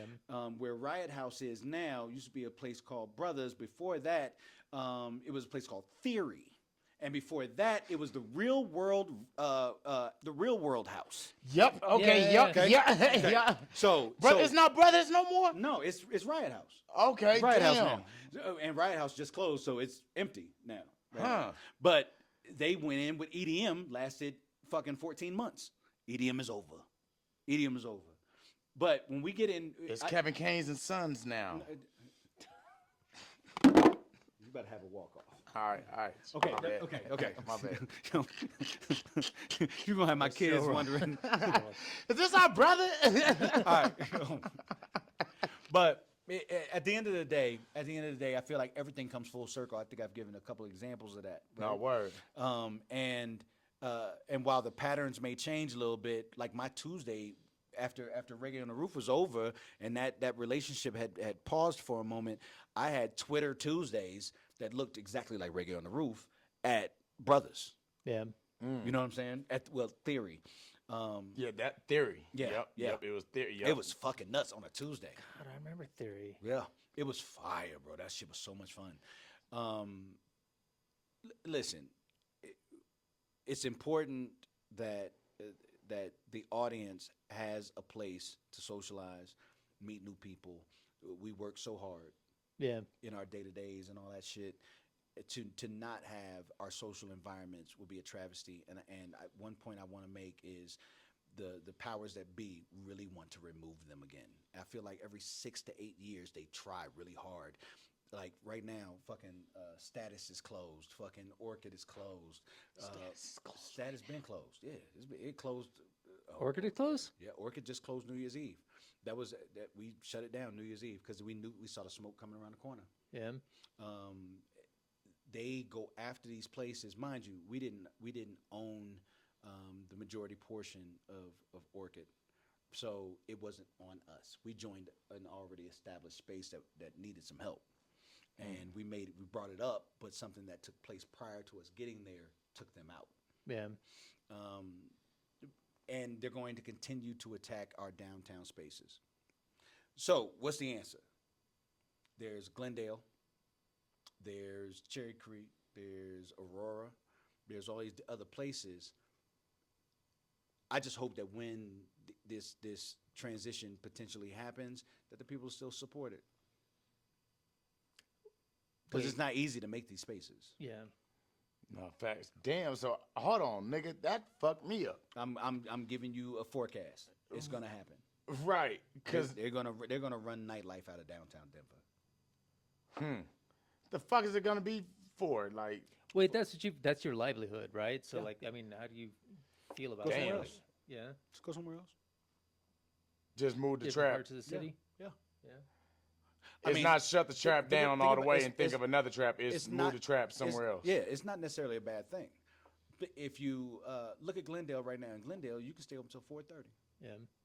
They were at one point going to build like a They are. outdoor city. Are they still going to do that thing? Yep, the City Walk. It's Yeah. happening. They're just caught up in bureaucracy. Yeah. Bullshit. Cause I see like a little mini downtown trying to pop off in DTC area. Like So they're trying to. DTC is another great space, but it's not going to pop off over there. They're not gonna allow it. It's too much money over there. It's too much money, and that's the problem in downtown. It's too much money. Those condos, those lofts above Foreplay, are multi-million-dollar lofts. Like they're So they'd rather shit. just have it be a quiet city with people living in They it, want their ballparks and their businesses. and they're very quiet And when I say their restaurants. businesses, I mean they're like multinational businesses. They're Republic Plaza and all that kind of US downtown. Bank and- There's Skyrise businesses. They want boutique-ish kinds of spaces that sell craft cheeseburgers and beer. Yeah. They want calm, and that's okay. And they want that shit to shut down at As 12. early as possible. Yeah. Yes. 10. Yeah. Yeah. And so if that happens, people need to be prepared to go somewhere else. And I don't think nothing against Aurora. I fuck with Aco, but Aco got work to do. Yeah, we do. Aco got work to do. I think Why Glenn. you- Because a war, like, I'm scared to go to Come on, shit man. in a war for real, nigga. Bro. I ain't gonna lie, I'm born and raised in the war. I'm scared to go to some shit like some nightlife shit in the war, nigga. For real. Just cause like niggas be tripping, and I feel like it's cause some of y'all East Side Crip niggas migrated. No, I'm Okay. just Okay. playing. All right. Oh my god. Remember how we break it? Those are the words of Ajadan Rice. Notice his last name is Cause not notice Kane. how when I said I seen East Side Jewelry is in the war mall, so these niggas be migrating, nigga, and these niggas. But everybody got the I right to fuck go with you, though. everywhere. Everybody. But now a war, it be going down in the war and shit. Yeah. And like a lot of white people even don't even like a lot of. I be hearing stories about like white people talking to other white people, and like another white person tells another white person where they work or where they live, and they're like, oh, you work in the war? yeah. You see what they did to the East Side? Made that bitch Rhino. And I was on the war nigga who moved to the East Side and shit. I used to get clowned from being from a war. Like, oh, you from a war? Yeah. Oh, you a proper? Yeah. And now, like, a lot of us got pushed back into a war. Yeah. That's I know what I'm talking about. Once they built federales, y'all's ass was over. You know what I'm saying? Hold on, federal. What the fuck is that? Oh my God, it's a bar on the East Side, bro. Oh, okay, yeah. Yeah, I thought you meant like because they taking over federal now too. So I didn't know No, if you federales. It's a bar, bro. I was like, nigga, they starting to gentrify federal too, nigga. Look, So I was like where Sorry Gorgeous is, that high rise, bro. Niggas used to trap over there. Yeah. for real? That's in the warehouse district. Niggas used to like heavy trap over there. Like you pull up, grab, and go. That was on some. Remember The Wire? That shit look like The Wire. Yeah, Yeah, because the nigga, 90s. the East, like niggas don't know about the East Side, the East Villes, Yeah. and shit. Like I remember the East Villes before they got tore down and shit. I remember being told like, hey, around this time, don't take your little ass around here, type shit. Whoop whoop whoop. Like the East Side was crazy back then. I type think shit. people remember it like a lot. Cause I talk to a lot of people, and like I said, I'm not from here, so I don't know any about any of that. But I know enough people to I know. Yeah, people still remember that. It's just it's not that like. When I first moved out here, I moved to the north side unintentionally. That's just where I was, and unintentionally, I look exactly like all the motherfuckers out there. You know what I mean? So they all thought like I was like born and raised out there or whatever. But yeah, I have nothing to do with any of that. But people remember all that shit. You know what I'm saying? People talk to me like I remember it, but I sure the hell don't because I didn't the grow up East there, Side was crazy. It was a like thing, I man. remember hearing like automatic machine guns and shit at night. Like that shit was crazy. It was a thing, man. Surviving the East Side was not easy. Nah, facts. Shout out to everybody who did and who is. Yup. Nah, I was one of them little niggas, man. And that's why I know what I'm talking about. Like, them East Side niggas and Park Hill niggas. And It's Park really Hill. East Side and Park Hill niggas who be wildin'. Montbello Award niggas, they be wildin' a little bit too, but not as much as the Park Hill and East Side everybody's hood. Uh-huh. I am Calm not down, a calm part down. of that conversation, niggas. Hey, sir. nigga, that's why niggas like this Those podcast. are It's the like, nigga, words we ain't no different at all these Ajadan hoods. Rice. and Actually, shit. I'm lying. We did have to make a couple of edits early when it was just me and you. Oh, yeah, about Remember, yeah. Did we talk Edits about coming. it? Because no. There's some things, yeah. So like, yeah. Did we talk about We it? started talking about some stuff like this, and then we were like, oh yeah, we gotta. yeah. So we did. That's because you we're started lying. laughing at that nigga. though. hey, I did not. yo, this is not gonna be here. Since this was gonna get cut out, let me remind you that this is why Ajadan got choked. Nah, nigga, nah. First of all, we ain't finna justify that, nigga. He couldn't stop. You don't know how. All right, let's wrap it up. All right, all right. But yeah, we gotta. So shit. What's the next thing people need to know about you, or what's going on now? Cause nigga, there's so much of Kevin Kain we still ain't I touched. know we though. need like a part 2 and 3. for real, for real. You know, I will say that my favorite places in the city over the last it's 30 years I've been doing this now. The same gig, and my favorite places have been when I did Cranberries at Lotus in Union Station. That was epic. We had a booking every single week. Our last booking was Missy Elliott, full performance. It was fucking fire, bro. dope. It was Y'all fucking niggas fire. be having some It crazy was pop-ups. and that remember that's after I left 3 Deep. I was solo. Bro, I went on to that the one. fucking Epernay and Future performed in that bitch, Yeah, nigga. 8 songs. Nigga. Future did 8 songs, bro. Nigga.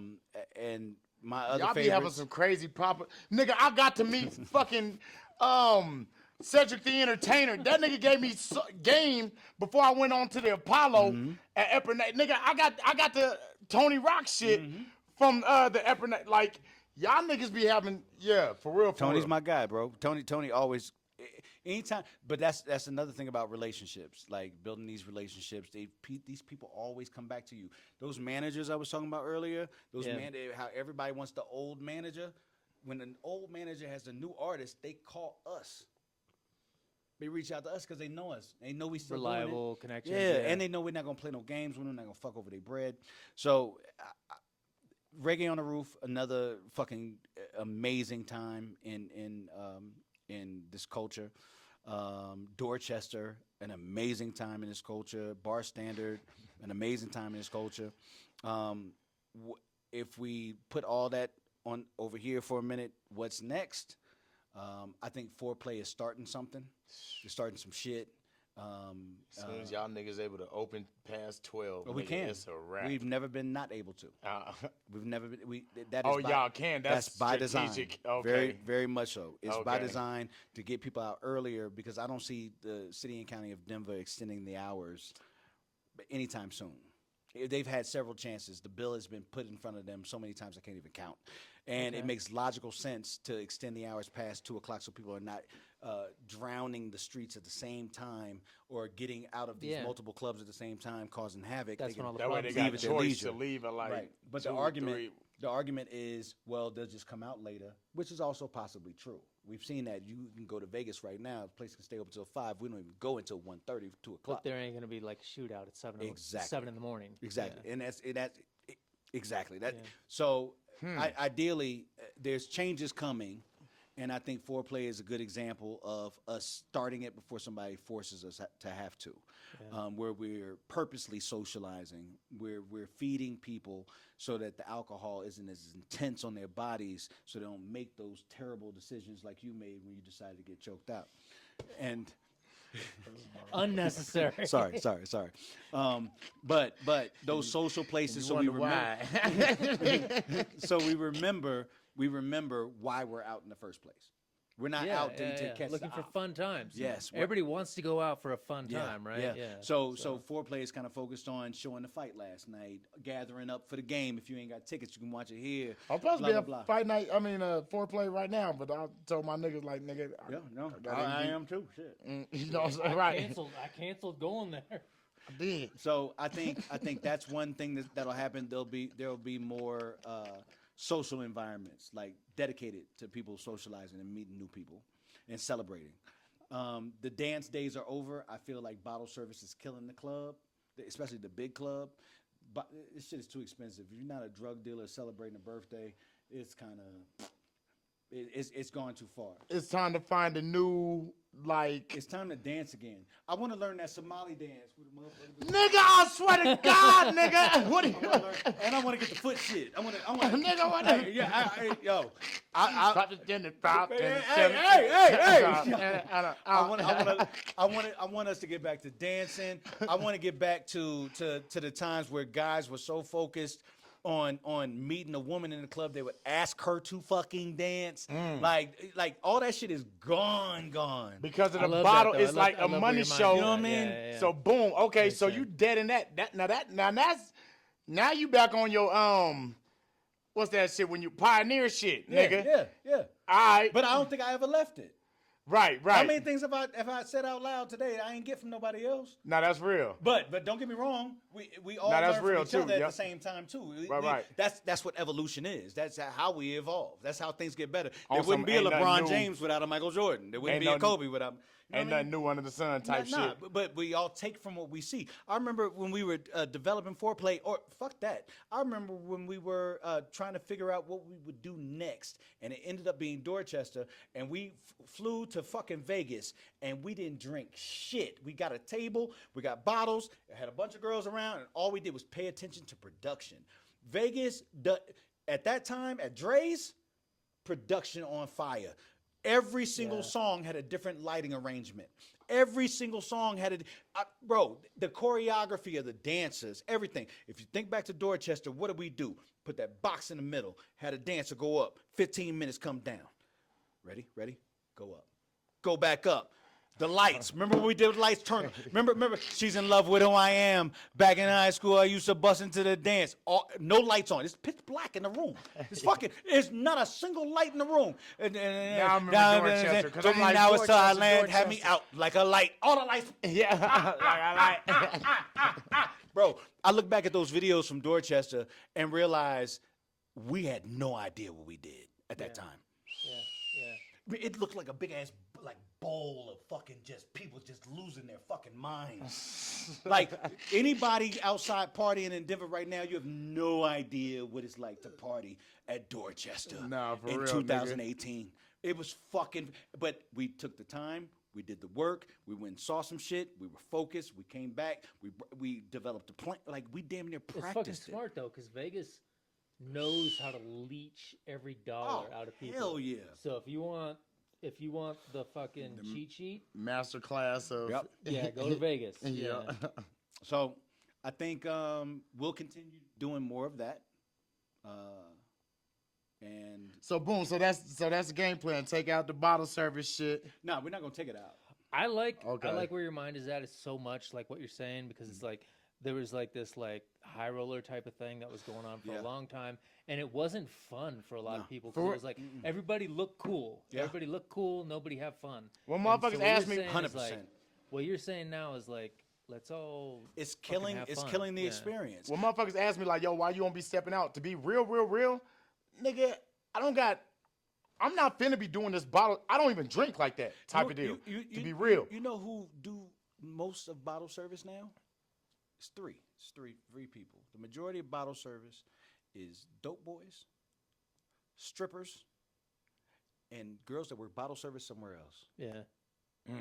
They are the most consistent in bottle service of any subgroup of people. And the reason why is that shit is too expensive. I remember when we were selling bottles of Ciroc for $120 at Bar Standard. Yep. That ain't even that long ago. You was there. Yep. Oh, that is that long ago. Nah, cause no. First of all, I forgot that fucking fast. It was just a couple years. But now, if Ciroc was still a thing, which it kind of is, but let's give it a comparable. know. Grey Goose is $4.50. Yeah. Bottle of Don Yeah, Julio yeah, was the- $85. It's gotten crazy now. that shit is 'Cause like $350. No, like that shit is $4.50. $450. Yes. Yeah. See, that's why I don't even. First of all, Because that ain't like regular people money that like to go to have fun. That's like a very inclusive Yeah, group of people. and that it used to hang be a out now, 1 bottle minimum. Now it's a 3 bottle minimum for the good which table. is insane. Because it used to be like, hey, you know, even like $200 rent. bucks. Yeah, remember the gonna auto look dope. gratuity was 12%. Where'd It go? went from auto gratuity. So your gratuity on your table. Oh yeah, Yeah, where'd it go to? Used to be It's 12, at like then it went to 32 15, now, yeah. then it went to 18, then it went to 20 across the board. Everybody's 20, and now they got these fucking, when they bring you to terminal, it says 20, 25, and 30. Yeah.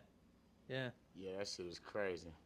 See, and that nigga, like, take it from a nigga who don't really like to drink. Like, nigga, I drink, like, when, like, you know what I mean? Oh, I know. Whenever the fuck.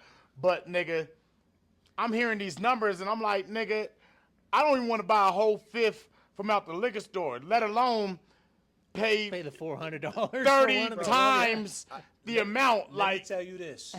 When I do bottles, I go to Vegas often. When I do bottle service in Vegas, that shit is a tax write-off. Yeah. I refuse to spend my fucking money. on some just, I'm not TikToking and Lottie-dottie. Instagramming and with a table full of guys and fucking just drinking with the guys. I can do that at the crib. Nigga watching the game. But I understand the youthful aspect of it. You want to show that you're winning. You show that you're shining. Boom. It's a status Yep, statement. Yep. And I feel like that status statement is killing nightlife a little bit. Boom. So Because the status statement is you bought a bottle of Grey Goose, which is normally like $40, but you paid $400 for Yeah. it. So you don't look like a smart individual. You look like a foolish individual. Well, for But not paying to that some much for it. crowds. But that to can- some crowds, they don't know that markup and it shit. depends on who's watching. Because to some, Sure. But there it is. you know Yep, what I mean? there it is. Because to me, I'm grateful. Yeah. Oh God. Right, I'm right. so happy you bought 5 bottles of Ace of Spade for $900 a piece. I'm Yeah. so happy you did that. And to young black meat, like young me back in the day, I'm like, damn, this nigga got it. Yeah. The Like, girl, damn. the girl who's table hopping, Yeah. which is a whole fucking thing now. Mm-hmm. That girl is like, oh, he got money, right? She And looking which like is how I'm looking too. a heavy part of the social media culture right now. Like, if you, what did they say about Cheesecake Factory? Cheesecake Factory used to be a go-to, and now all of a sudden you take a chick to Cheesecake Factory, Yeah. it's It's, ass. yeah. You know what I mean? So That's my pickup line now. I'm like, when you gonna let me take you to Cheesecake Factory? But anyway. that's why you're single. Hey, bro. Like you're broke. Your baby mama like, yep, see, yep. Bitches can't appreciate shit. Fuck. But I think the shift is going to naturally happen. I think that people want to enjoy themselves more. Go to Houston, go to Atlanta. You'll see more shit like foreplay.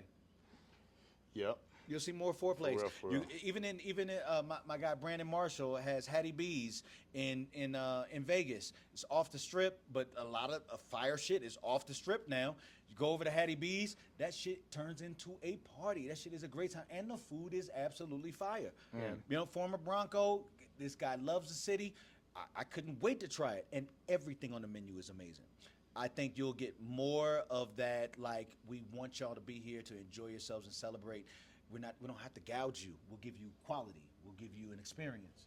And I think that shit is important. And I appreciate y'all for making the wings cheaper on Wednesday I bet you do. for a nigga like, yeah, for real. Because I ain't gonna lie, nigga, I went to y'all shit and I ordered some wing and I had to like rethink a lot of like life decisions and shit, nigga. You know, I'll tell you this. Anybody making food will tell you food don't make no money. right. Food doesn't make no money. And that should tell you something about the person that's selling you some food. They really care. You got to really give a fuck. What do they say about restaurants? The 6 months is typical. Oh, To last. You lose money for the first 2 Yeah, years. For yeah. sure. Bro, we are still in the alcohol selling Or you business. expected to be down in business in a certain Yeah. amount of time or something. Yeah. A lot of them close. Yeah. Like, you see that, you see the writing on the wall. If it's not a passion, you get the fuck out of there. The reason why we're still there is we didn't develop this to really make money.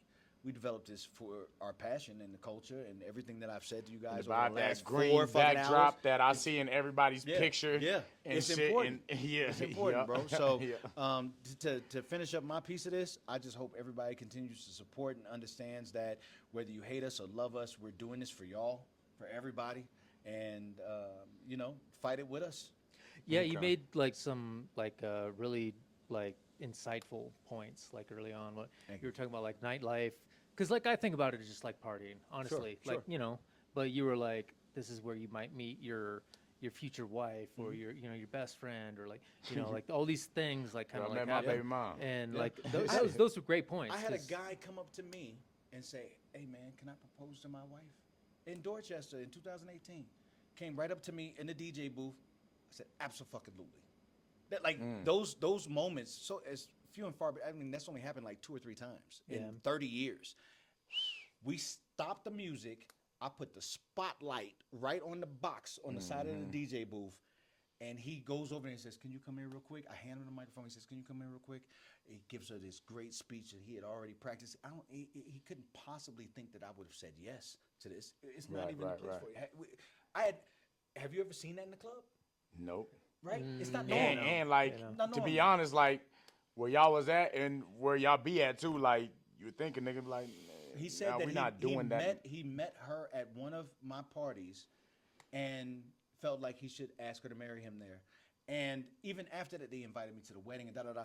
Did you go? No, I didn't go. I was out of town. I was out of town. All right. I was in France. But But all right. You would make it France too, but all right. oh no, I go to France. Nah, I know, but you would make it somewhere all the way out I'll of be somewhere all U.S. the way. waters. No, and no, shit. I'll be somewhere all the way in the U.S. water. But that's a perfect example of what these people that are against, especially urban nightlife, will never tell. They'll never know. They'll never experience it. They don't know that these places make some of the greatest memories. Whether you think it should be or not, it does. Nah, Yeah, for no, I real. love that. It does. Love I don't it. have some of the best nights of my life. Like looking back, like the best moments of my life was all them shits that you would like. Yeah. That shit was just taking me Like back those and times shit. me, you, Jewy, and fucking Top Shelf are just fucking jonesing and having a good time. Roasting and Like, motherfucking foot races and Bro, nigga, I remember yo like famous like before the night even before the night the club even clear out, nigga, Yeah. you talking get your on the mic, shit. do my 5 minutes. You know what I mean? Yeah. Because I feel like I missed my comedy boat. Let me just do it now. Let me just find. Look, and I used to justify it by saying, the laughter of hundreds at the expense of this motherfucker is worth it. It's fucking worth it. I used to roast I picked one person until the transgender decided to rush the stage. Now I said, Oh shit, that. Hey, fuck on you. some Dave Hey, I Chappelle. used to be your intern. Cliff? I kept talking about the chick It's with the big Clarissa shoulders. now, nigga. The chick with the big shoulders. Hey, somebody tap the girl with the big shoulders. You should have got some ass instead of them shoulders. Oh, fuck.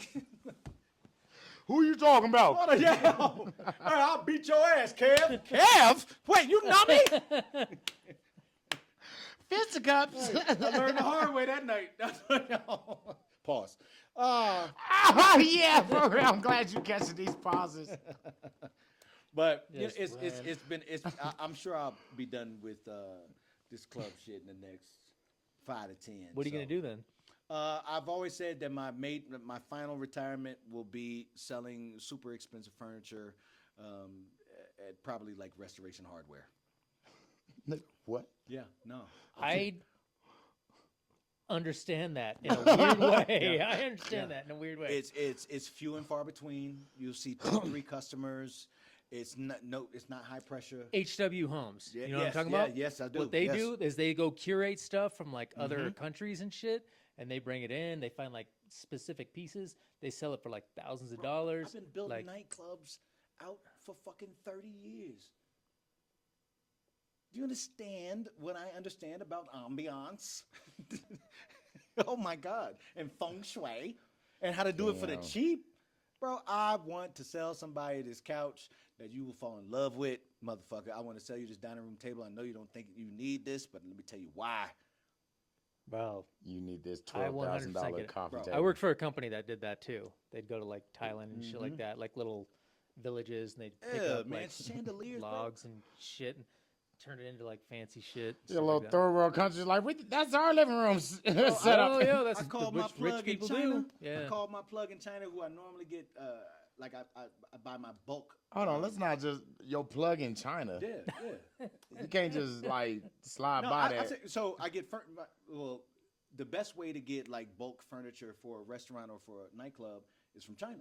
Okay, but let's talk about how like this nightlife shit curated opportunities and relationships to where like nigga you got international Yeah. relationships like that. Anybody that does this knows that you are paying triple for the same shit you can get from China.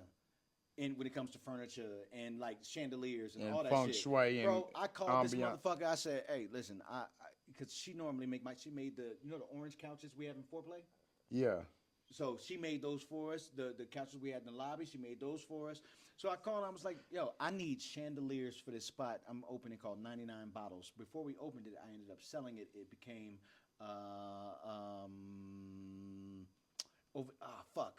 they just Orchard? closed. No.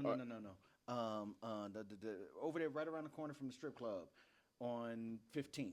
Fuck. The corner underneath the spire? Yes. I know No, you're- right around the corner. Right around the corner. Bank Teller had it for a minute. They were doing karaoke over there. Fuck. Where me and you- Reflections, yes. Yup. Yes. Yeah. So I don't know if you guys noticed those chandeliers. they changed the beads. I suggested that they change the beads, but when I called my plug, I said I need somebody that can make these chandeliers. I want them to say 99 because our capacity was 99 people. Yeah. So we were gonna call it 99 bottles, bro.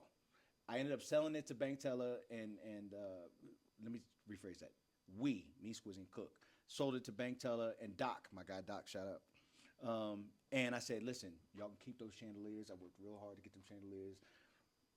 But you might want to change the bead arrangement so it doesn't say 99 because they all said 99 before. So I probably got video of it still staying 99. I'm sure I do. I got some No, video. I'm saying I do because I record everything in the city. Oh, yeah? Yeah, so. they ended up changing them and just making them sporadic and scattered. But, bro, I loved doing that. Those orange couches, even the I feel it. The dining. I the hate to coffee admit tables, it, like how much I love like Man. that same shit. Yeah. The coffee tables have the perfect burnt orange little waves in them to match the couches. My nigga, listen, bro, I can do this shit. Right. Would you rate our ambiance and our aesthetics? Bro, if we run through my motherfucking algorithm, you know how much furniture shit is in there? Hey, cause like nigga, I don't even take that shit in perspective. I'm thinking like as promoters, y'all just go into spots and just say like, oh no, we curate, we outfit. Right, yeah. No. And the thing is while we don't take no shot when people refer to us as promoters. Nigga, I've owned 8 clubs. 8. So what would be the proper title for a nigga like you? I'm a businessman. I'm invested in tech. I got a developer app on my phone right now. I'm invested You in tech. past promoter. Yeah, I am still a promoter. Still. Right. But I'm also other things. Right. I feel like that's what everybody knows you as. Yeah. Right. Doesn't necessarily mean that's what you do. Yeah. But yeah. And that's okay. Mm-hmm. I want them to see me as not important. Right. I can just sit my ass in the corner and just watch people do what I built for them to do. We build this shit and we work hard, man. We take fire and heat on a regular basis. The appreciation that I get from watching people enjoy themselves and lose their mind when Squizzy does a perfect transition or when Cook plays a song that nobody expected to hear. We got to tell them about our idea, man, because like that's the same passion I got. But nah, because like we want to do a fuck it, nigga, because this shit's happening. We about to go look at spaces tomorrow and shit. That? So this shit's happening. Do we want to put Not that on on here or camera. no? Because it could be some. All right, well, fuck it. It's- We got some shit coming though for y'all, and the shit is Yeah, like anytime for the it, shit. yeah. Like my passion behind this shit is like, I want the people who come there to like leave like, yo, Yeah. nigga, we had fun at your shit, bro. Yeah. Your shit, Yeah. nigga. And I that's- want them to leave That's the way sweating. it's supposed to be. If your only motivation is money, bro, you can go do that several different ways. You don't have to engage in a social environment with people to do that. 100%. Yeah, because people talk to me about that all the time, and I'm like, I would be much happier just sitting behind a desk. Like, Absolutely. Go yeah. sell coke. Well, wanna there's make that some too. Just sell Bro, coke. I've done it. You're not gonna sleep well, but No, yes, you will. not me. I was too scary. And shit. Yo, man, listen. The motherfuckers with the biggest money in the world sell drugs. I know, right? Go sell drugs. Yeah. And I'm over here being a little bitch. Not if you're a kid. Don't sell drugs if you're a kid. Yeah, if you. But and especially don't do drugs. So this way you don't get choked out in the club when you think somebody pushed you. And you didn't. it was shrooms, so it was like natural drugs. It wasn't coke, but we're not going to keep circling back to that, nigga. Because nigga, I thought I was pull up the footage, nigga. Now I'm back invested. Nah, but anyway, if you're gonna sell drugs, make sure it's when you're 35ish and 35 and up. 35-ish. No. What are we No, promoting? find some Listen, when you sell drugs for a temporary basis. Take that money and turn it into something that's going to be good for you, your family, and your community. There it is. Is mean, there that's an good age advice, limit but, on this like, though? I was trying to Kinda like. bad advice. It's terrible advice. It's I was trying to like base the age limit. Is there an age limit on this advice? know. young. Do it young. Yeah. Do it you wanna young? Do it, You want to do it while you're young. I thought you See, said don't do it when you're young. yo, do it at so all. when you What a. You're fucking right. All right, there it is. It's your life. don't sell drugs. Don't- Don't sell drugs, everybody, unless you can get away with it. Yes. Then do it. And you see that if you don't got a whole bunch of custos already, If you don't got a whole bunch of niggas hitting your line already, then Let me also say this. Let me just dispel a rumor. I'm not a trapper. I'm not a drug. I don't sell drugs. I don't do anything with drugs. That's exactly what a drug seller would say. Yes, this is true. All right. yo, we You guys drunk. want to end it? Yeah, we're drunk as fuck. No. Yo, that mezcal is I fire. am. That mezcal fire, And right? yo, he got a concoction of fucking whiskeys. And that shit is empty. That shit was. There was very little in there. No, it by the wasn't. way. It was like that. It's Nah, this why this we little bullshitting? Diddy doo-wop surprise It's- nigga had. That shit was like up to there. no, it wasn't. Yeah. Nah, it was about right here. Yeah, but it's It's cascaded. all right. What? It's Cascaded. It sounded like it fit. Hopefully it does. I'll check All the right. definition when I get home. Nah, for real. I like Nah, it. it does fit too. Like when I And assessed it. if y'all chop that up in one of these goddamn clips, I am gonna put the definition of cascade. Nigga. Hey Siri, All right. Yeah, we're Define chopping nothing, cascade. and we're editing nothing. All right, guys. That's the end. A small waterfall, typically one of several that fall in stages down a steep, rocky slope. I can make that work. I thought you sounded really smart when you said that. So Cascaded? I was Yeah, not I going to would've- question it. I bet you I can. I bet you I'm right. Okay, I found this. I didn't ask you shit else. Hey, chill out, Siri. Okay, now, all right. yeah, because we All right. got to write you into I'm gonna let the them. I'm gonna let them close out their show. I'm sorry for taking over y'all shit so heavy. My Nah, bad. nigga, I This was appreciate supposed to your be ass. an hour and a half, 2 hours. Nigga, We've been nah, here. this shit might be a It's 3. 11. We're close to 4. Yeah. Wow. You the longest. We thought the Hardaway. We thought this nigga was the I longest. saw that Hardaway episode.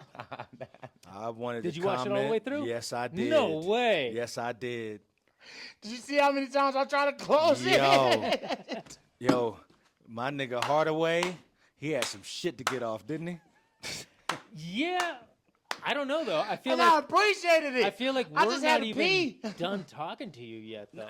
Yeah, probably not. We still got, like I said, like two Yeah. more. Nah, at but least. hey, I ain't gonna lie, Just Kev. to get the. I feel like you as a need- regular would take us to like some Joe Budden type shit. Like, I ain't gonna hold you, nigga. Like you hold that. Like your shit ain't.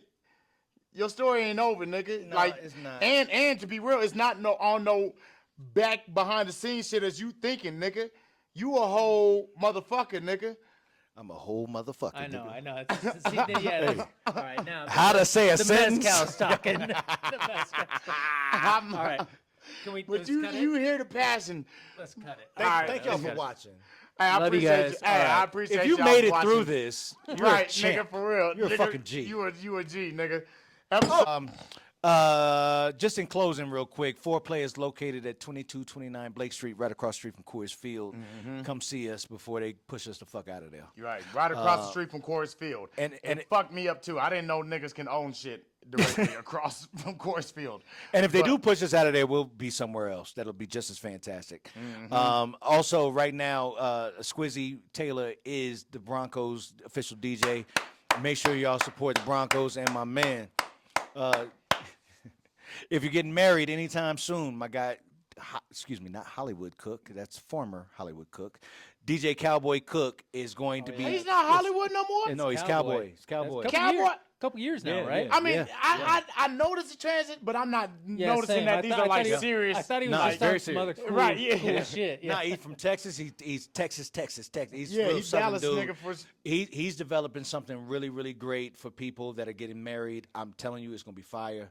What? Yeah, I'm not really gonna talk about it too much, but just be you on the can hire lookout him. for it. It's gonna be a Okay. big deal.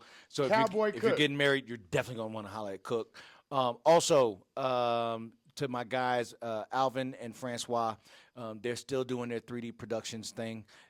They're still producing concerts, booking shows. So you're not 3D no more. I'm still 3D. I just don't work with them. So it's like Dipset. Like it's Yeah, like Jim we Jones. still us. We still us. Right, right. Yeah. I got nothing but love for him. Especially no shot to Alvin, but especially to my guy Francois, man. He taught me more. I can't be sitting here I with y'all. think we know without Frank. we can kind of piece some shit together throughout that past See, story. we got to talk But about all anyway. that. All right, like But But we got to wrap this up That's at some it. point. Yeah, no, All right, we're yeah, done. yeah. We're done. My name is Kevin. And that's your news tonight. Hey, baby. Appreciate y'all watching. Episode 31, motherfucker. Season 2, baby. That's how you do it.